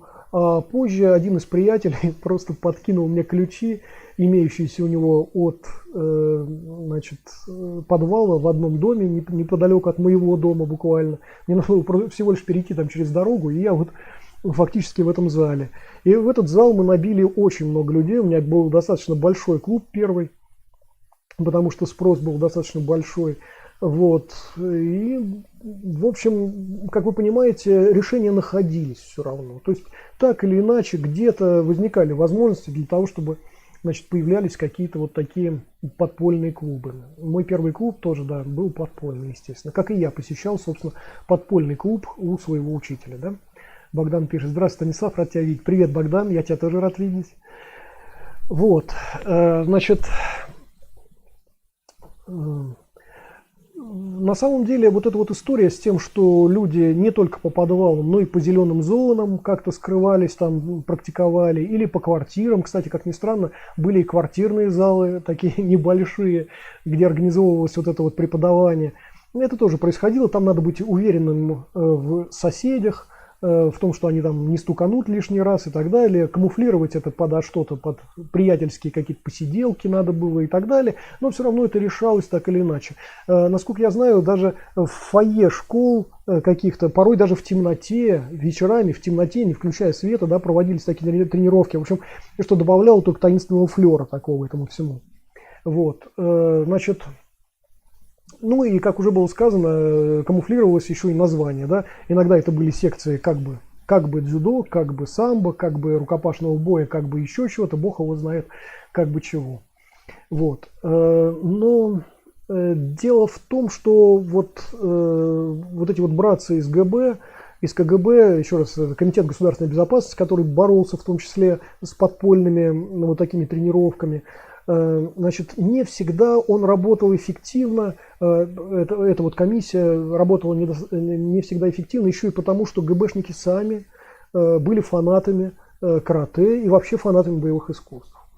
Да, действительно, например, вот у меня, ну, в силу объективных причин, было немало взрослых знакомых, которые принадлежали к ГБ. Каждый из этих знакомых по тем временам занимался карате. Каждый. И каждый я не знаю, что я был за ребенок, почему я был магнитом для таких людей, но каждый из них, взрослый человек, мне демонстрировал, как это работает, демонстрировал те или иные технические элементы и так далее. А я в то время ненавидел карате, реально ненавидел. Во-первых, потому что вот первая волна карате породила очень много самоуверенных, нехороших граждан. А вторая волна, вот эта вот, она породила еще большее лицемерие, когда запрещенные в стране вещи все равно свободно практикуются теми, кто их запрещает. Да? То есть вот эти вот вещи как-то они очень резали мне слух и зрение. Сейчас, секунду, Васин пишет: КГБ как раз само изучало карате, дёсюнмон у кубинцев. Да. И Богдан пишет: очень интересная история. Вот, кстати, по поводу дёсюнмон мы сейчас еще поговорим. Сейчас мы постепенно докатываемся до этого, потому что это следующий этап во всей этой истории. Вот. Значит, кроме того, вот ГБшники, которые занимались, тоже подпольно на самом деле занимались карате, а сначала это все равно подпольно, значит, они покрывали своих сенсеев, не только закрывали глаза на существование такого зала, но и покрывали своих сенсеев. И, например, одним из таких сенсеев был Евгений Голицын. Может быть, кто-то слышал о нем. Да? Первый каратист в Ленинграде тогда, и сейчас это Санкт-Петербург, получивший черный пояс. Значит, с 79 по 84 год он возглавлял сборную города, что сделало его одним из самых авторитетных наставников в стране. По словам Голицына, запрет он пережил безболезненно. Вот благодаря таким ученикам, в том числе, которые закрывали глаза и даже поощряли, в принципе, вот это подпольное существование такого клуба. Голицын, кстати, подтверждал, что люди из спецслужб во время запрета ходили на занятия на постоянной основе. Они решали все эти вопросы. Значит, закрывали это все, да, глаза на это, на все. Ну и, собственно, Министерство обороны СССР, естественно, тоже продолжало обращать внимание на вот это вот странное явление, такое как карате, исключительно карате, и постепенно создается АРБ, вот это вот еще более узкое такое полуспортивное направление, не боевое все еще, но полуспортивное, хотя первоначально, конечно, оно планировалось как достаточно боевое, да? Сейчас, на сегодняшний день, АРБ, в общем, это такая штука, которая скорее воспитывает характер отдельных личностей просто, а не дает какие-то реальные боевые навыки. Хотя и содержит в себе ряд отдельных разрозненных технических элементов, которые, в общем, могут повлечь за собой какой-то вред существенный для здоровья. Но в сущности АРБ, конечно, далеко от боевого искусства. И вот сейчас вот мы обращаемся как раз последовательно к оперативному карате, так называемому, да, к Дёсинмон и его новой итерации. Вот на протяжении 80-х годов 20 века, прошлого века, кубинские и советские спецслужбы сотрудничали. Если помните, Куба совершенно недавно вышла из советского строя, еще еле-еле выходит и выползает из-под него. Вот. А вообще это была такая колония, советская колония, как бы, да, такая. Вот. И это не напрасно. Значит, Советский Союз очень хотел иметь на Кубе не только тех, кто поддерживает нищий советский режим, но и тех, кто позволит разместить там ракеты, если это будет необходимо. Да? Вот такая вот была тоже история. Поэтому это сотрудничество, оно было важным, значит, на Кубе. Ну и в том числе вот сотрудничество спецслужб такое вот было, да. И сотрудники КГБ СССР проходили сборы в специализированных лагерях на Кубе по программе оперативного карате. Советские инструкторы в то же время обучали кубинских специалистов советскому самбо, вот этому. Кубинские власти и руководство более лояльно относились к контактам между сотрудниками силовых структур, значит, острова Свободы, Кубы и мастерами боевых искусств из КАП-стран. Нередки были поездки для изучения карате в Японии. Впоследствии это позволило и советским специалистам опосредованно знакомиться с техникой восточных единоборств в условиях информационной изоляции. Еще раз напомню, Советский Союз был совершенно закрытой страной, было такое понятие «железный занавес», которое не позволяло без специального, интересного достаточно разрешения покидать эту страну для того, чтобы посетить какую-то другую, например. Да? И система оперативного карате в кубинском исполнении стала альтернативой программе подготовки на базе отечественного самбо. Кубинцы полностью обеспечивали возможность изучать карате по системе школы карате Дёсинмон в рамках системы КГБ и общества «Динамо». Значит, кто обеспечивал вот это взаимодействие, я даже не буду говорить, на самом деле просто не хочу, чтобы еще раз позорить людей, которые сами, например, сидели по вот этой вот статье за преподавание карате, а потом сами же фактически сделали шаг, значит, к тому, чтобы преподавать это вот ГБшникам, скажем, да, и так далее. Ну, в любом случае, ладно, бог с ним. Давайте сейчас вернемся снова к этому оперативному карате. Основатель оперативного карате Рауль Рисо говорит, что название подчеркивает коренное отличие прикладной системы кубинского карате от традиционного спортивного карате. Оперативное карате известно как вариант современного синтеза карате, рукопашного боя и других видов боевых искусств. Значит, ребята, это я сейчас цитирую одну из статей из интернета. Вот, братцы, иными словами, вот это вот оперативное карате кубинское, оно действительно уже сильно отличается от карате традиционного, от штакан, и фактически представляет собой то, что мы потом увидим как АРБ. При этом в основе кубинского карате достаточно много работы руками, поменьше работы ногами, чем, например, в современном штакан. Вот, и фактически, смешиваясь с советским самбо, это приобретает очертания как раз того самого, как у нас говорят, боевого самбо. Вот боевое самбо фактически вышло из вот этого оперативного карате. И АРБ в дальнейших итерациях выходит на самом деле из той же идеи и подчерпывает те же технические элементы. Хотя, значит, создается уже несколько другими людьми. Вася Васин пишет, и еще Ситрю в Москве преподавал японец Сат Тацо. Правда, его потом то ли выгнали из страны, то ли еще что-то. Окей. Значит, самое главное обратить внимание на то, что сам создатель, собственно, этого оперативного карате или кубинского карате, значит, говорит о том, что его карате сильно отличается от традиционного. То есть фактически это уже не боевое искусство, конечно. Несмотря на то, что есть некий закос под то, что это должно стать более прикладным чем-то, да, на самом деле все не так. Ребят, ну просто я вот наблюдал еще раз своими глазами, наблюдал возможности и ГБшников, отдельных, конечно, понятно, что не сотен людей, а единиц людей, которые практиковали тогда вот это вот как бы карате, и представители МВД, которые практиковали тогда вот это вот как бы карате и так далее. Значит, на самом деле редко кто из них действительно занимался этим самоотдачей, потому что ему нравится путь боевого искусства и так далее. В основном это была упрощенная версия.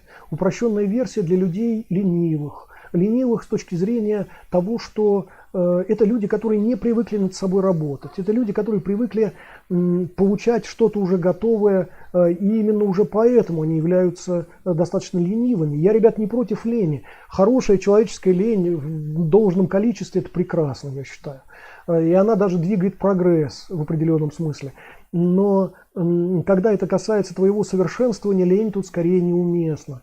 Вот. И люди, которых я, например, наблюдал, это были люди невысокого класса, как бойцы, и люди, которые настолько упрощенкой занимались, вот просто упрощенкой, что вот это оперативное карате, а впоследствии АРБ, там, например, да, что до сих пор я это вижу как вот именно такую упрощенку, достаточно примитивную, которая что-то дает, значит, так же, как и в спорте, что-то дает, какое-то преимущество, только если человек выше и тяжелее. Да?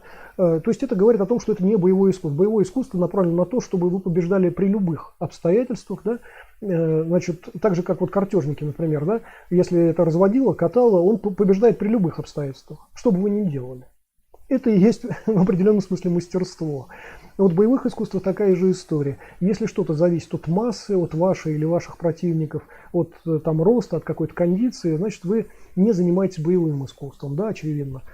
Вот такая вот история. Так что вот эти вот клубы подпольные, ГБшные, они были, как правило, еще раз я не берусь говорить обо всех, но, как правило, это был невысокий полет, невысокое мастерство, конечно, и так далее. Да и сами себе представьте работу любого ГБшника, который там, я не знаю, ну представьте себе, что человек работает, например, во внешнем наблюдении, ну то есть такой, знаете, с соплями под носом, в шапке какой-нибудь вот этой вот такой советской там ходит, а на самом деле постепенно там, значит, пишет отчеты там о том, что он видел, кого видел, там, за кем следил, да. И вот такой человек, представьте себе, что ему еще зачем-то нужно вот заниматься там вот этим псевдокарате, да, каким-то, ну, маловероятно, что он будет этим заниматься серьезно. Хотя поначалу, может быть, он и верит в то, что он сейчас станет Брюсом Ли и Джеки Чаном, и там, я не знаю, кем еще там, вот. Но в реальности, конечно, ему это не особо светит при таких обстоятельствах. Вот. Поэтому продолжаем эту тему. Карате было легализовано в декабре 1989 года. Тогда в Москве при ЦК ВЛКСМ, еще раз ВЛКСМ, вот это, кто не знает аббревиатуры, это комсомол, вот это вот, это такая странная, в общем, партийная организация, которая предшествует последней стадии вашего падения, а именно предшествует тому, что вы вступаете вот эту вот, в коммунистическую партию. Вот. В Компартию вступить невозможно, если вы не прошли через муштру ВЛКСМ. Вот, ну, такая история. Так вот, значит, в 1989 году в Москве при ЦК ВЛКСМ была зарегистрирована Советская ассоциация восточных единоборств, САВЕ. Очень похоже опять на совок, да, здорово. На самом деле вообще интересно, сейчас отходя немножечко от темы, мне вообще нравится вот этот вот удивительный символизм жизни. Те, кто смотрел замечательные фильмы Бекмамбетова «Ночной дозор» и «Дневной дозор», наверное, обратили внимание на то, что главный герой вот этого диптиха, Антон Городецкий, он живет в мире символизма. Его возможности не так высоки, не так широки, как возможности других иных, которые его окружают, да, и он живет просто в мире такого символизма, и именно благодаря этому он делает то, что делает в этих фильмах, да. Это позволяет ему творить удивительные вещи. Так вот, что касается Советского Союза, такая же история. Не я один, многие отмечают, что советский символизм исключительно глубок. И на первый взгляд он странен, но дальше мы видим, что случайного в советском символизме вообще нет. Ну, в частности, вот эта вот советская звезда, если помните, первоначально, в первые годы советской власти, это пентаграмма перевернутая, ну, то есть явно сатанинский символ, ведущий сатанинский символ, например, да. Потом его несколько переворачивают и ставят как бы на ножки, да, уже. Вот, значит, вот эти вот серп и молот, первоначально это, кстати, молот и плуг. Так вот, когда серп и молот появляется в гербе, в основном символе СССР, многие тут же острят по этому поводу серпом по Я надеюсь, вы догадались, почему, да? То есть вот этот вот советский символизм, он четко совершенно прослеживается и в жизни самой страны. Я не настаиваю на том, что этот символизм возникает как насмешка над уровнем жизни и бесправием советских людей. И я не настаиваю на том, что сама эта символика влечет вот такой уровень жизни и такое бесправие. Но явно одно без другого не обходится.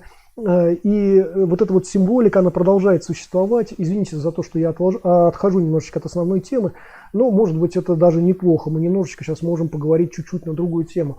Вот, в частности, значит, когда появляется «Мастер и Маргарита» Булгакова, многие, кстати, читают это произведение наверняка так достаточно, как такую вольную и достаточно веселую порой, веселый роман какой-то такой с шутками, прибаутками, но также многие, я надеюсь, понимают, что это такое антиевангелие, там очень много отсылок к христианству до обратного, такое переворачивание, да, христианства, там и, значит, такое лжепричастие появляется, например, лжезаседание, вот это тайная вечеря, когда вот, на которую Берлиоз спешит и не может попасть, да, потому что ему отрезают голову, там, ну и так далее, и так далее. Вот это вот все. В общем, это такое уже Евангелие, Евангелие от сатаны, как бы, да. Значит, пишет Михаил Булгаков, по каким причинам, для этого существует масса причин, но фактически уже в тот момент многие понимают, особенно те, кто прочитывает это произведение, и когда оно выходит официально, тем более, многие начинают понимать, что это непросто. И начинают многие жить внутри вот этой символики и понимают, что Булгаков как бы просто является проводником, не создателем этой идеи, а проводником идеи того, что Москва – это место, по которому ходит сатана. Москва – это очень своеобразное место, где кровь одних превращается в вино других. Да? Вот если помните, там описана вот эта вот сцена бала у сатаны, значит, когда Маргарите предлагается выпить кровь, и Коровьев, там один из основных таких ведущих героев «Мастера и Маргариты», говорит: не бойтесь, значит, кровь уже превратилась в вино. Это вот такая, значит, переворачивание идеи причастия. Так вот, фактически, да, с этого момента многие начинают понимать вот этот вот символизм странной Москвы. Значит, Москва – это место, где живет сатана, где, еще раз я напомню, кровь одних превращается в вино для других, и это продолжает существовать именно в таком ключе. Кстати, для тех, кто живет в Питере, может быть, не будет откровением, но для других, может быть, наших зрителей будет откровением и то, что, например, Питер наследует Египту, да, с тех пор, как туда перевезены сфинксы. Значит, вот появляется вот это вот странное питерский менталитет, питерское очень странное такое вот существование, что замечательно отражается в творчестве Бориса Гребенщикова, когда он поет, например, о песках Петербурга, да, намекая, соответственно, на то, что Петербург в том числе наследует Египту. А что такое Египет?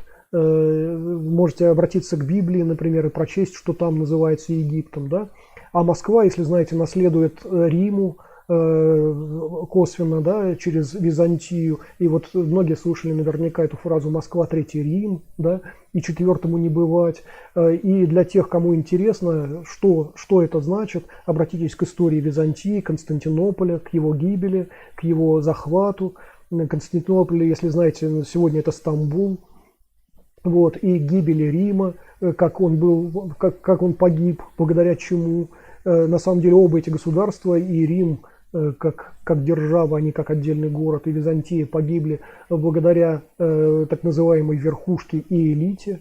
Ну, почитайте сами, найдете наверняка в интернете реальные достоверные сведения о том, как это погибает. Вот Москва, Третий Рим наследует, в общем-то, Риму. Да? Это вот сейчас небольшое отражение такое вот мы находим в таком символизме. Я очень люблю такой символизм, потому что он позволяет передавать целое явление всего лишь одним символом, да, заранее оговоренным. Это достаточно интересно, поэтому я люблю, например, поэтов Серебряного века, поэтому я, например, люблю группу «Пикник» с его бессменным лидером Шклярским, поэтому я люблю, например, «Аквариум» с его бессменным и, надеюсь, что бессмертным лидером Гребенщиковым и так далее. Ну вот небольшое такое отступление, да. Так, Кот Василий пишет: у вас есть обзор на Хунгар кунг-фу? Да, есть. Если вы перейдете к плейлистам этого канала, там вы найдете стили и направления боевых искусств. Значит, такой плейлист, и в нем уже отыщите в том числе обзор на Хунгар или Хунтя. Окей. Так вот, возвращаясь сейчас снова к теме, к тому, что вот эта вот Советская ассоциация восточных единоборств у нас, да, название которое очень похоже на совок буквально, да, это фактически новый этап развития карате в СССР. Здесь у нас укрепляются какие-то международные связи, подготовка квалифицированных спортивных судей, тренеров. Возглавляет вот это вот САВЕ, значит, Гульев, выпускник МГИМО и дипломатической академии, обладатель 4-го дана каратэ-до. Он также был официально принят в состав Всемирной академии карате, значит, Штакан, возглавляемый Сиханом Кадзе. На закате советского кинематографа вышли и 2 фильма, где акцентированно пропагандировалось карате. Это «Русский транзит», значит, может быть, кто-то из вас видел, и «Фанат».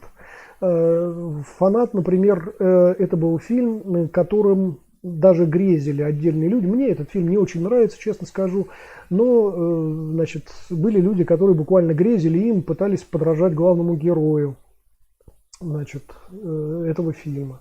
Вася Васин пишет: да-да, что в Западной Римской империи, что в Византии началась деградация этих держав во многих сферах. Да, совершенно верно. И началось, и рыба начала гнить как раз с головы, да. Окей. Так вот, карате в этот момент, уже с 1989 года, становится постепенно легальным видом спорта во времена перестройки. Да. В 1989 году полностью было разрешено, хотя полностью, значит, спустя время было разрешено после полного распада СССР. Да. Вот такая вот история. Значит, Кот Василий пишет: спасибо за ответ. Не за что. Так вот, да, кстати, Кот Василий, вы можете в этом плейлисте, вот в плейлисте стилей и направлений боевых искусств, вы там можете ознакомиться со многими боевыми направлениями, которые мы рассматривали на этом канале. И некоторые боевые направления мы рассматривали даже многогранно, в течение нескольких видео или стримов. Вот. Окей. И, как видите, вот все вот эти странные вещи, которые происходили в течение вот этого всего времени, с 30-го года по 90-е годы прошлого столетия, вот за эти там 60 лет, конечно, они не формировали здорового фона для развития боевого искусства. С одной стороны, был вот этот вот романтический, таинственный флер, который был связан как раз с подпольщиной, с некоторой, и некоторым людям каратэ, например, и боевые искусства вообще нравились именно за эту партизанщину. И фактически, если бы это был клуб «Зеленая лампа», они бы пошли в этот клуб и читали бы книжки какие-нибудь Белинского, вот, вместо того, чтобы заниматься карате. Но в основном все-таки это было вот такое разделение на фанатов этих боевых направлений и не фанатов, людей случайных. И, как я уже говорил, мне нравится это разделение. Мне нравится, что существует вот этот входной порог. Я не очень люблю, когда создаются искусственные преграды, с одной стороны, для того, чтобы вы для себя выбрали, даже пусть на время. Но с другой стороны, обязательно всегда во всем существует некая граница, пересекают которую только те, кто живет тем или иным явлением. В частности, я могу, например, замечательно рисовать в детских альбомах, но это не значит, что я пойду в какую-нибудь художественную академию учиться, правда? То есть вот этот вот момент, вот этого вот решения, этого перехода, очевидно, означал бы, что живопись, например, меня сильно привлекает, и я вижу себя в живописи, да? Вот. Поскольку я этого не делаю, и мои рисунки до сих пор остаются достаточно примитивными, вот, очевидно, совершенно я не могу заявлять о том, что я художник, да? И вот с боевыми искусствами примерно такая же история, в общем-то, происходит. Здесь вот появляется это разделение на фанатов, не фанатов. И здесь же практически вот где-то с 89-90-х годов возникает вот это вот деление на боевое искусство, на спорт, спортивное единоборство, да, и мы с вами говорили, чем отличается спортивное единоборство от боевого искусства, да. Боевое искусство становится крайне непопулярными, значит, спортивное единоборство становится популярными в силу того, что вы получаете какие-то регалии, вы выступаете на каких-то соревнованиях и так далее. А если вы занимаетесь боевым искусством, несмотря на то, что вы становитесь хорошим бойцом реально, прикладником хорошим, при этом о вас никто ничего не знает, вы в тени все время находитесь, да.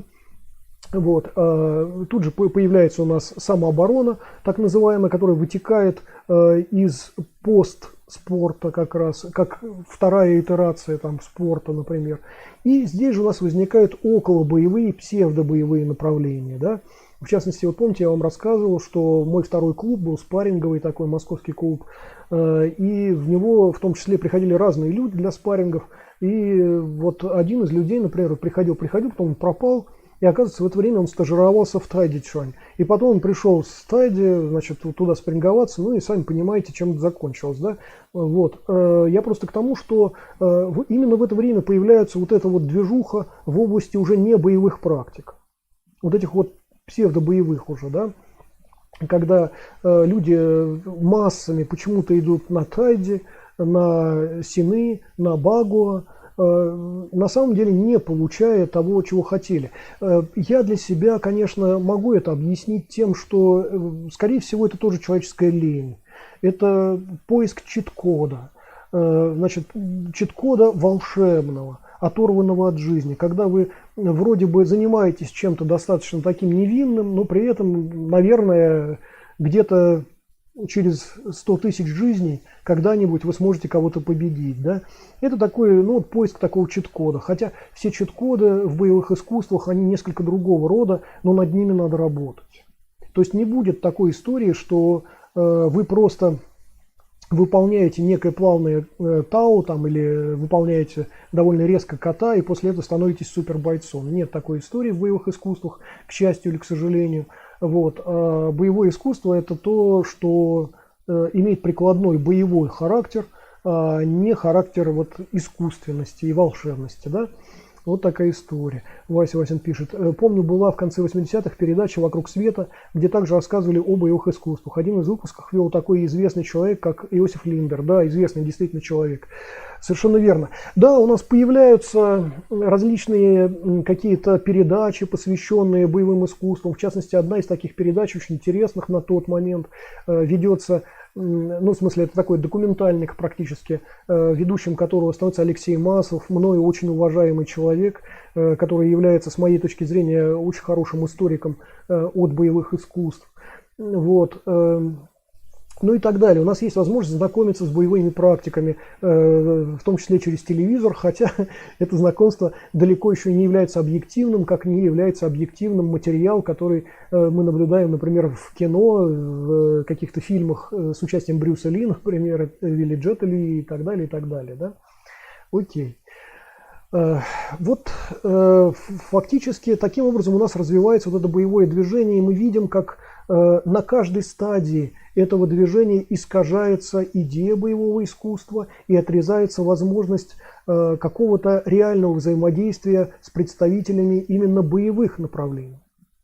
И именно поэтому на территории постсоветского пространства впоследствии формируется среда для возникновения и долгого достаточно существования очень странных клубов и объединений, которые не несут никакой смысловой нагрузки с точки зрения боевой. Чаще всего это самооборонные клубы, еще раз, на базе спорта. Это постспортивные такие направления, которые ничем не лучше, чем относительно невинные, еще раз, невинные спортивные какие-то практики, да, единоборческие. Вот. И появляется, до сих пор, кстати, появляется достаточно много странных людей, объявляющих себя мастерами, которые якобы преподают некое боевое искусство, известное или совершенно неизвестное, а якобы там таинственное, скрытое или какое еще угодно. В общем, эта тема продолжает эксплуатироваться в основном потому, что существует незнакомство, незнакомность, я не знаю, как это сказать, значит, людей с таким явлением, как боевое искусство. Оно и до сих пор, вот до нашего времени, остается в каком-то странном теневом диапазоне. И большинство людей о боевых искусствах знают тоже, что о единоборствах, и не различают даже боевое искусство и спортивное единоборство. Многие считают, что это одно и то же. Многие полагают, что вершиной боевого мастерства является спорт, или вершиной боевого мастерства является постспорт, такой как, например, АРБ, или такой как боевое самбо, или что угодно еще подобное, да, вот, и так далее. Хотя на самом деле, конечно, даже по самой терминологии боевым умением, боевым искусством являются исключительно боевые практики, а не какие-то там околобоевые, псевдобоевые, постспорт и так далее, да. Вот. То есть до сих пор люди находятся, большинство людей находится в состоянии вот этой вот боевой безграмотности. Это простительно. Не каждому человеку это нужно. И, как правило, люди за какими-то боевыми, как им кажется, навыками идут на самом деле в постбоевые, в какие-то спортивные, конечно, секции, в такие как бокс, там, не знаю, борьба какая-то, что-то еще подобное, да. Вот. И, конечно, на фоне людей неумелых эти люди достаточно умелы. Вот. Но на фоне бойцов, на фоне тех, кто практикует боевое искусство, конечно, вот эти вот спортивные навыки, достаточно разрозненные, являются чем-то из, может быть, каких-то первых шагов только, да, по пути боевого, например, искусства, да. Окей. Вася Васин пишет: я смотрел разные передачи о боевых искусствах, разинув рот. Уж очень я был впечатлен, что подогревало во мне интерес к боевым искусствам. Да, совершенно верно. Я тоже, было у меня время, когда я уже тогда практиковал боевые искусства. Кстати, я совершенно забыл сказать о том, почему же я все-таки, ненавидя фактически вот эти вот боевые искусства, почему же я все-таки ими увлекся, как видите, на всю жизнь. Я еще раз сделал отсылку к тому, о чем говорил несколько раньше. Да, действительно, я не любил каратек.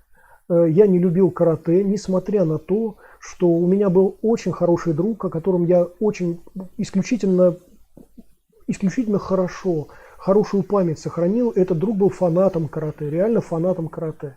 Вот. Но дружба дружбой, так сказать, само карате я тогда не любил. Я с большим пиететом и большой любовью сейчас отношусь к тем, кто занимается карате, даже в виде спортивного единоборства, пускай. Вот. Но эти люди уже не напоминают тех немножечко диких людей, которые начинали все это движение.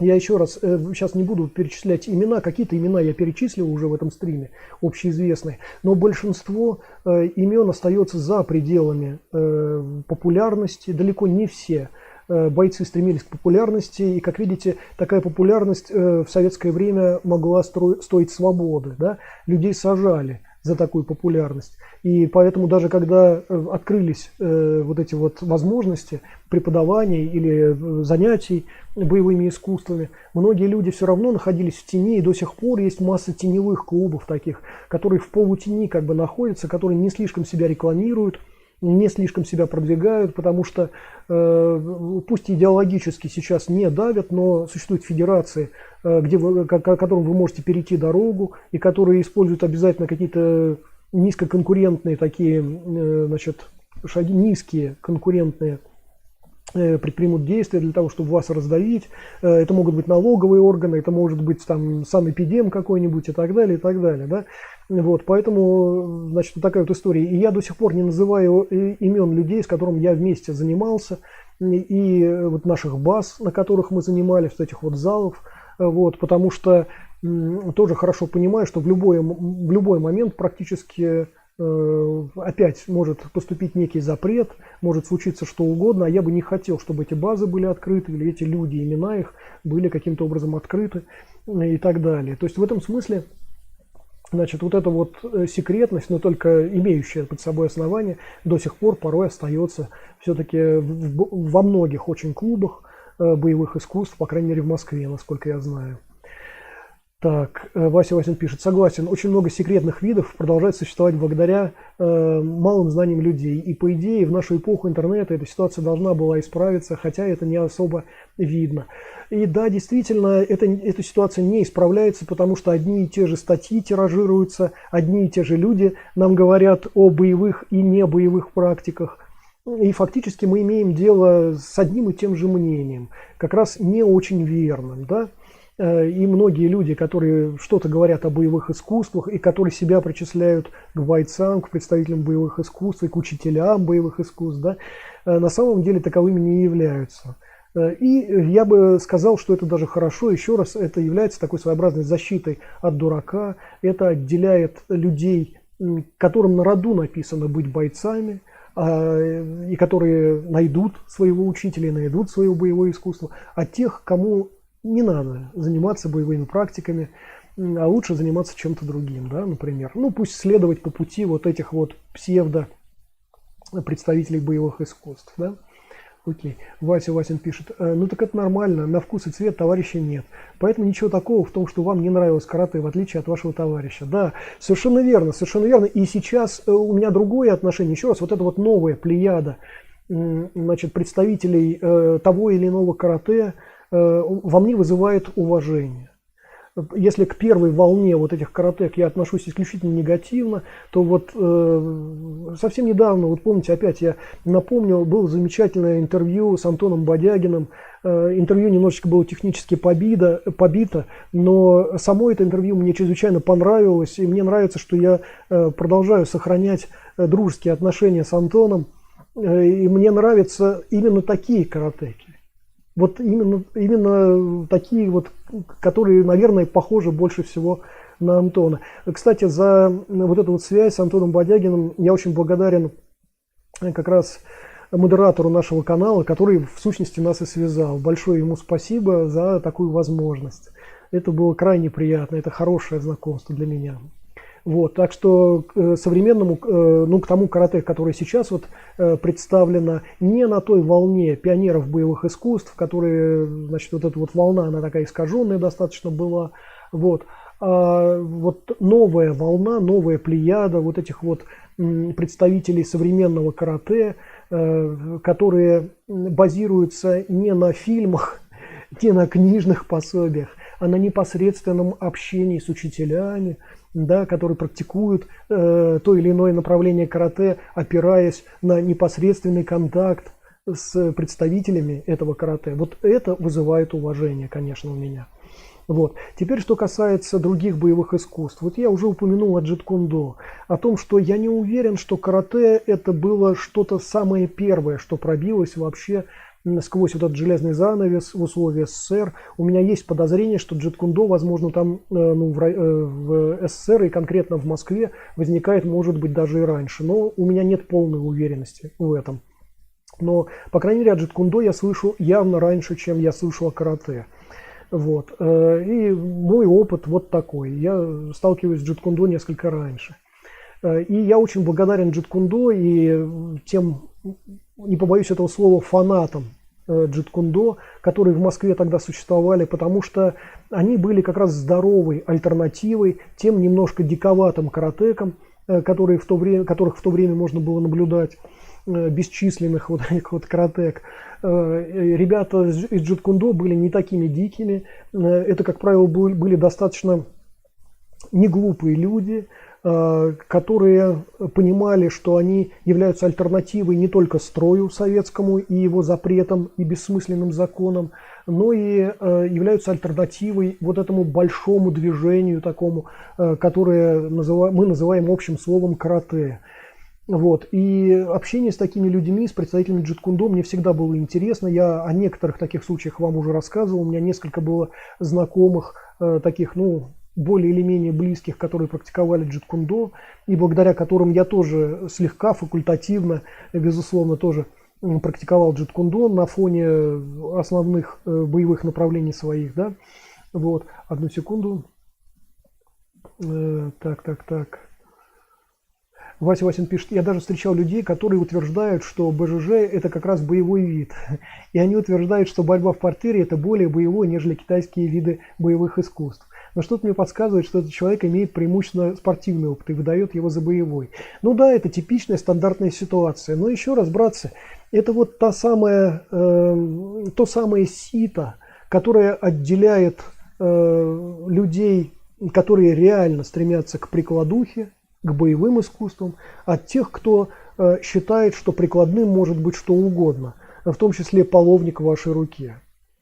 Да, это действительно так, половником тоже можно там, ну, слегка коснуться головы человека, не нанеся ему серьезных, конечно, повреждений, и при этом утверждать, что это боевое искусство. Ну, окей.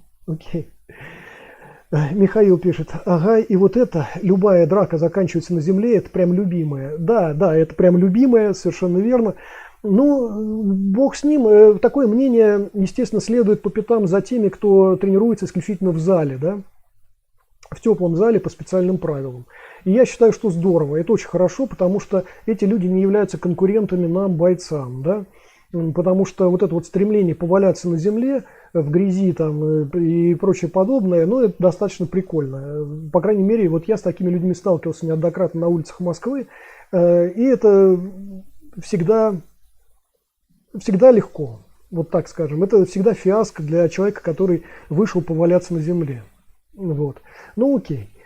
Значит, теперь, значит, вот по поводу джиткундо, в том числе, я немножечко сейчас вот коснулся этой темы. Теперь по поводу вообще боевых искусств. Значит, как не очень любя вообще представителей того или иного боевого или около боевого там направления, как вот я, например, увлекся боевыми искусствами. Вообще, как я уже говорил, мне приходилось драться, значит, в школе нередко, в пионерских лагерях, в том числе с представителями карате. Я, кстати, до сих пор помню один замечательный лагерь, где как раз, значит, был мальчишка, очень спортивный, очень развитый, хороший парень, вообще-то хороший парень. Просто оказался под дурным влиянием. Так вот, он посещал в то время как раз подпольную, как говорили, секцию карате. Вот, очень хорошо работал ногами. Я помню нашу драку с ним, которая не закончилась, в общем-то, ничем, честно говоря, потому что я был парень, в общем, тоже такой, ну, боевой, и духовитый, и, в общем, крепкий. Вот, и закончилось это тем, что просто я своими атаками гнал этого каратеку, вот просто гнал, ему приходилось от меня отступать, пока он не споткнулся, и я его просто пожалел, не стал добивать, да, вот такая вот была, например, тоже история, вот, но это говорит просто о качестве преподавания, скорее, вот этого первичного карате, такого недокарате, которое у нас возникает где-то в России.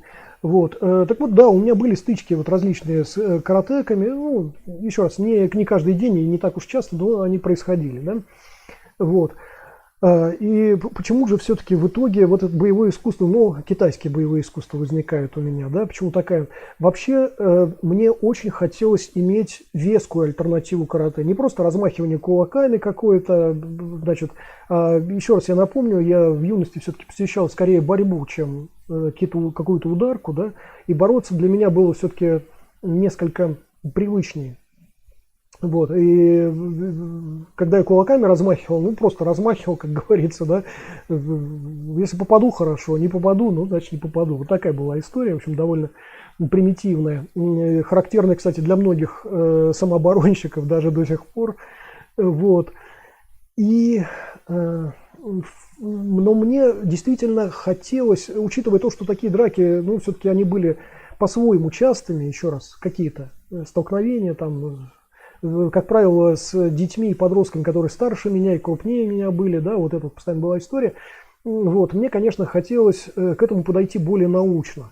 И мне казалось, что ну не один я такой, кому этого хочется. Наверняка были люди до меня, которые уже давно все это знают, все это умеют, 1000 лет как и так далее. Вот, и с этой мыслью, в общем-то, я жил какое-то время, пока мой приятель, значит, не притащил какую-то дурацкую достаточно книжку, которая называлась «Кунг-фу». Вот, ознакомившись с этой книжкой, я пришел к выводу, что, блин, а даже вот эта примитивная книжка на меня повлияла так, что я увидел альтернативу вот этому карате. И, собственно, это был первый шаг для того, чтобы искать уже учителя какого-то своего. Более подробно я об этом говорю в книге «Партизаны кунг-фу». Если хотите, вот найдите, значит, давайте я брошу просто эту ссылочку на значит, в описании к этому стриму, несколько попозже я брошу тогда.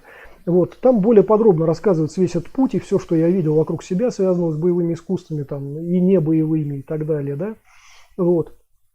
Значит, это вот, собственно говоря, были первые шаги мои к боевым искусствам. В том числе, например, я уже упоминал это Валерия Гусеве, я сталкивался, как ни странно, с его учениками с какой-то регулярной периодичностью.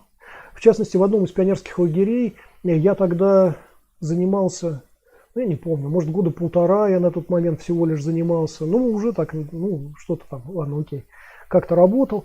Вот, я помню, с приятелем мы убегали, ну, выходили за пределы лагеря, что, в общем-то, запрещено было, для тренировок. И вот как-то мы занимались, ну, это лужок такой замечательный, ну, замечательное место, речка какая небольшая протекает, все так живописно и никого нет. Такая, знаете, прям пастораль такая, только насекомые жужжат, прекрасно, я думаю, мы там занимались с ним, с приятелем. Вот, и к нам раз придет чувак, который там нас старше. Вот, разговорились, он просто, ему было интересно, что же мы там руками-ногами размахиваем. Оказалось, что он тоже боец.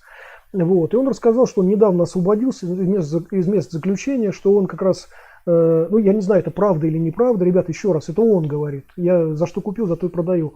Он говорит, что он как раз ученик некоего Гусева. Я тогда Гусева, в общем-то, не знал как следует ничего о нем, но я запомнил так это. Вот. И мы в том числе поспарринговали с ним, вот с человеком, который сидельцем недавним, вот, и мой приятель, и я, мы так мило поспарринговали, поболтали, еще больше мы его не видели, вот, он как-то там случайно оказался. Вот, позже гораздо я встречался еще с одним человеком, ну как встречался, так, случайно жизнь свела, и оказалось, что он тоже, ну он, по крайней мере, говорил, что он ученик Гусева, вот, я даже к нему на тренировке там пару-тройку раз приходил, но не прижился, да, мне это, ну, просто я своими вещами занимался, боевыми, да, сказать, своими боевыми направлениями, вот, а гусевское направление, все-таки согласитесь, он сам, даже Валерий Гусев, я не помню, чтобы он упоминал о том, что это традиционное, буквально какое-то боевое искусство, да, поэтому он его называет «Западный дракон» несколько по-другому, да, и так далее. То есть это, ну, его собственное видение традиционных китайских боевых искусств, что, в общем, тоже вызывает доверие и уважение и так далее. То есть в этом смысле ничего плохого нельзя сказать. Вот, но это просто причина, по которой я, например, у этого гусевца не остаюсь там, да. Ну и несколько позже у меня появляется тоже случайный приятель, с которым до сих пор мы поддерживаем отношения такие дружеские. Он тоже, кстати, ученик Гусева. Он порой приезжает в Болгарию, у него здесь есть недвижимость, мы порой раз в год иногда видим друг дружку, да. Такая вот тоже история существует. Вот. И вот на фоне вот этого всего можно себе представить, через какие препятствия и через какие искажения у нас проходили вот эти вот боевые искусства. Кстати, почему я по поводу Гусева говорю сейчас, я помню хорошо один из вечеров, когда вот в Москве я там иду просто, и какой-то спортивный зал находится несколько в утопленном состоянии, так что с дороги, по которой я прохожу, хорошо видно сквозь окна, что там, значит, тренировки какие-то проходят. Вот там тоже, кстати, гусицы занимались. Вот, значит, вот такая вот история, тоже я так немножечко понаблюдал, было просто интересно, что ребята делают, ну и все, и пошел дальше мимо, никого не смущая. Вот, так, одну секунду, секунду, так, Вася Васин пишет, мы упоминали Иосифа Линдера, которого принято считать родоначальником дзюдзюцу в СССР, открывшим свой зал еще в 1978 году, правда, комментировать я это не буду. Потому что об этом человеке идет много споров. Вот со мной примерно такая же ситуация. Я, когда занимался карате, в один момент решил найти альтернативу этому виду, ибо надоело только махать кулаками и ногами. В итоге заинтересовался сначала айкидо, но им не занялся, а познакомился с дайто-рю. Сейчас в Токио ищу себе учителя по этому виду, знаю несколько человек, к которым могу обратиться. А дайто-рю, как кэндзюцу, я заинтересовался после изучения японской культуры, истории и просмотра фильмов о самураях. Это здорово, Вася Васин, это замечательно. Я, кстати, знаете, вот у меня нет личных знакомств с людьми, которые занимаются кэндо, вот так вот прям серьезно, а не просто там попробовали, да, и все, и вроде бы как. Вот. Но я очень уважаю этих людей, это вообще интересное достаточно такое боевое движение, не только романтичное, но и действительно развивающая определенное сознание и, самое главное, развивающая определенные боевые навыки. Пусть не рукопашные, но все равно это боевые навыки, и это достаточно интересно с моей точки зрения и практично все-таки, несмотря ни на что. Вот. Значит, что касается Дайто Рю, ну, я вас поддерживаю. Хороший выбор с моей точки зрения, замечательно. Окей. Значит, теперь вот мы с вами поговорили и вот об этом двоедушии, которое представляло собой и КГБ само, которое и запрещало, вернее, следило за запретом боевых практик в СССР, и в то же время само занималось им, да. И я говорил о таком двоедушии людей советских, которые должны были говорить и делать одно, а верить совершенно в другое, да, и так далее. И здесь вот я бы хотел сделать еще небольшую отсылку к понятию религия, но религия не в общепринятом смысле. Может быть, вы заметили, что порой я сравниваю некоторые околобоевые направления с сектой или религией. Да, это неспроста. И вот в частности я хочу еще раз привести пример, который я когда-то приводил. У меня был замечательный знакомый, мы потеряли связь, замечательный человек, не буду называть его опять имени, но может быть когда-нибудь мы с ним снова, если он увидит этот стрим, например, он узнает наверняка, что я о нем говорю. Значит, этот человек как-то раз пошел к своему духовнику, этот человек занимался боевым искусством. Мы с ним спарринговали, в том числе, ну и вообще у нас были приятельские достаточно отношения. Вот. И он пошел как-то к своему духовнику, он был верующим человеком таким, православным, и задал вопрос: а вот ничего, что я занимаюсь боевыми искусствами? И его духовник сказал: не-не-не, ну это плохо, в православии это не приветствуется. Угу. Он пошел к другому священнику, и тот же вопрос задал. И священник сказал: занимайся чем хочешь, не делай только из этого идола. И вот по тем временам мне и ему самому не очень было понятно, что значит не делай идола из боевого искусства. Да? А вот сейчас я хорошо понимаю, очень многие бойцы, не бойцы, вернее, а там практики тех или иных боевых и околобоевых направлений, которые причисляют себя к христианам, к мусульманам, я не знаю, еще кому-то. В общем, из таких моноатеистических религий на самом деле живут верой далеко не в своего Бога, а живут верой в то, чем они занимаются. И вот эта вот религиозная вера в то, что, не побоюсь этих слов, бокс лучше всего, ММА лучше всего, что-то еще там лучше всего и так далее, это и есть вера всего лишь, это не знание. Еще раз напомню, что даже со слов апостола Павла, которые мы можем найти, вот, собственно, в Новом Завете, в Апостоле, со слов апостола Павла, знание – это когда ты что-то видишь и знаешь поэтому. А вера – это когда ты чего-то не видишь, но знаешь. Так вот, в данном случае это действительно исключительно религиозная вера, когда человек не знает, а просто верит в то, что так должно быть. У этого человека, ну, например, который верит в бокс или в АРБ, или там Бог его знает во что, у этого человека нет примеров того, что это боевое или околобоевое, или постбоевое, или Бог его знает какое еще направление, что оно по каким-то критериям лучше, чем другие какие-то околобоевые или боевые направления. Нет такого. Нет такого опыта. Сам этот человек не работал с бойцами, не работал там со спортсменами, но считает, что его самооборона лучше всего. А когда работал еле-еле и не пойми как, и все равно считает, что это лучше. Или такой-то спортсмен, который там, ну, например, боксом или там кикбоксингом занимается и считает, что лучше его направления ничего нет, а он-то, собственно, ни с кем и не практиковал, кроме боксеров. И несчастных людей на улице, которые вообще были ни к чему такому не готовы. Да? То есть понимаете, что это религиозная просто вера такая. И это вот важный момент с моей точки зрения, потому что именно вот эта такая, как бы это сказать-то, не просто религиозность, а такая прям, какая-то, не знаю, не могу подобрать эпитета, давайте назовем это религиозностью, что она выше даже религиозности такой типичной, которую мы называем такой религиозностью тех или иных конфессий, да, религиозных. Вот. Человек может условно верить в Бога или Аллаха, или еще кого угодно, но все это достаточно далеко. Он больше верит в то, что его боевое или околобоевое направление лучше всех, и фактически отходит от норм собственной религии. Вот это вот важный момент.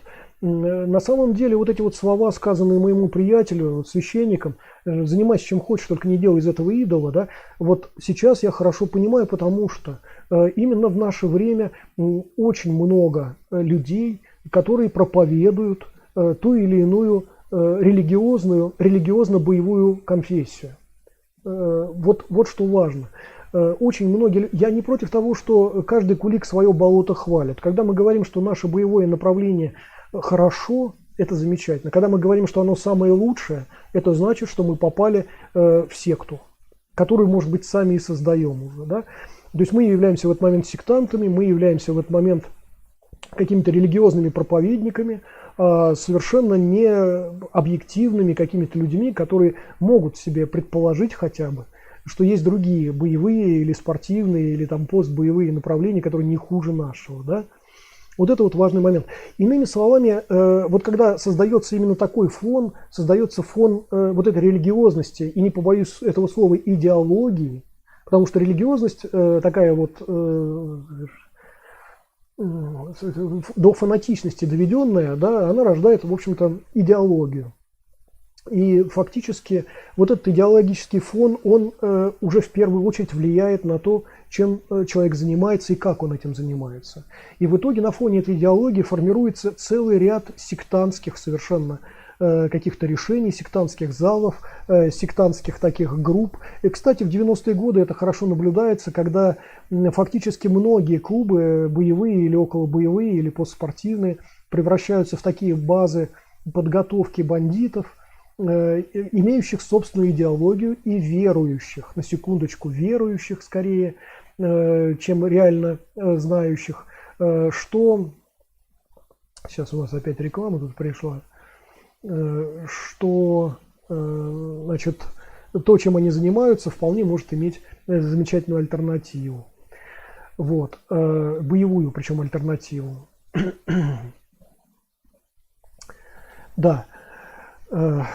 И то состояние, значит, целого пласта вот этих боевых или псевдобоевых или околобоевых каких-то направлений, да, мы имеем сейчас на постсоветском пространстве именно из-за вот этих вот постоянных запретов, разрешений, из-за того, что идеология начинает влиять на граждан больше, чем реальность.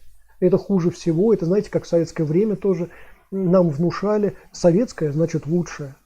Но ты выезжаешь за пределы Совдепии и видишь, что лучшее это там. Нам сообщают, что кругом люди плохо живут, хуже, чем мы.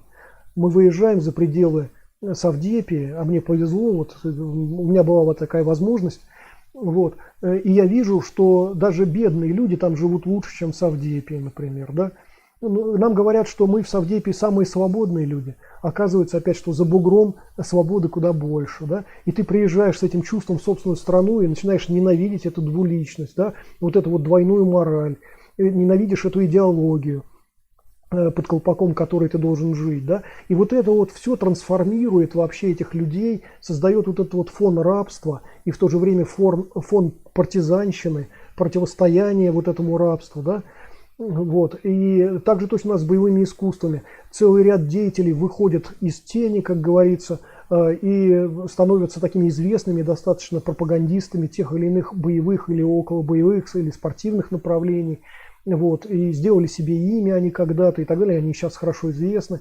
Вот. А другой ряд людей не пошли вот на сделку с этим, не стали создавать такие федерации, поглощающие, значит, все вот это постсоветское пространство, например, под себя подбирающие, да, там что-то и так далее. Вот. И живущие в условиях и критериях довольно локальных, небольших залов каких-то, да. Вот, Вася пишет: о Господи, Что это сюда стали боты приходить? Ну да, это нормально, периодически это происходит здесь. И не только на этом канале, на многих каналах подобные вещи происходят. Вот, таким образом, значит, братцы, я, собственно, не могу подытожить все, о чем мы сейчас говорили. Вы сами увидели, почему на сегодняшний день мы имеем боевые направления такими, какими мы их имеем. Вы увидели, почему популярные на сегодняшний день залы или популярные направления, почему они популярны и что в них хорошего и плохого. А также вот мы поговорили о тех людях, о которых никто не знает и никогда не узнает. Имени и фамилии моего учителя мало кто знает и мало кто слышал. Потому что это человек, как раз которого не посадили, который правильно себя вел во время запрета. Ни его соратников, как говорится, не коснулась карающая рука КГБшников, вот этого закона бездарного и глупого и так далее. Да? Вот такая вот история. Хотя у него была попытка преподавать боевые искусства еще до запрета. И после этого он ушел в тень, и больше о нем никто не слышал, только вот узкий круг людей, которые там его знали и которые практиковали у него. Да? И вот таких людей достаточно много было. Людей, которых я посещал, залы которых я посещал, тоже никто не знает. Никто не знает их имен, хотя это были замечательные бойцы, ну и многие из них остаются еще замечательными бойцами и так далее. Вот. Иными словами, фактически, к сожалению, на сегодняшний день мы наблюдаем на постсоветском пространстве, с одной стороны, неких пионеров и стариков от боевых или около боевых практик, которых сейчас сильно порицают, вот этих стариков, а старики либо уже умерли, либо уже не могут ответить, как говорится, да, и мне кажется некрасивым такое поведение, когда начинают вот обсуждать людей, которые уже не могут еще раз на это отреагировать там как-то и так далее. Знаете, вот это Акела промахнулся, как в Маугли там, например, да, вот это вот все, пляска на их костях, это не очень хорошо, мне кажется, не очень тактично. С другой стороны, да, действительно, среди этих известных личностей есть и такие имена, которые заслужили, сделали себе имя совсем не на боевых искусствах, совсем не на боевых практиках, ну, даже порой не пойми на чем. Вот. И их последователи, верующие, фанатично преданные их не пойми чему, также продолжают их дело. Вот. И, к счастью, все-таки есть люди, которые черпают боевые или пусть единоборческие практики из реальных источников. И к этим людям, конечно, и я, и многие, я надеюсь, из нас питают большое уважение. Потому что это люди, которые действительно следуют по пути боевого искусства, или пусть по пути там восточного единоборства, например. Но они следуют по этому пути, а не, знаете, изобретают велосипед, что ли, вот так вот, и не выдают себя за кого-то, кем они не являются, да. Вот такая вот история. Большое спасибо всем за участие в этом стриме. Мне кажется, мы коснулись достаточно важной темы и по-своему интересной. Возможно, мы к ней еще будем возвращаться. И большое вам спасибо еще раз за то, что вы поддержали меня сегодня, значит, своими комментариями и обсуждением того, о чем мы говорили. Не забываем подписываться, делиться, ставить лайки, писать комментарии, жать колокольчик, чтобы ничего не пропустить, переходить по ссылкам внизу в описании к этому видео, к этому стриму, и на плейлисты нашего канала, где легче сориентироваться в тех темах области боевых искусств, которые вас интересуют. Я вам желаю хороших тренировок. Надеюсь, что мы скоро увидимся с вами. Счастливо!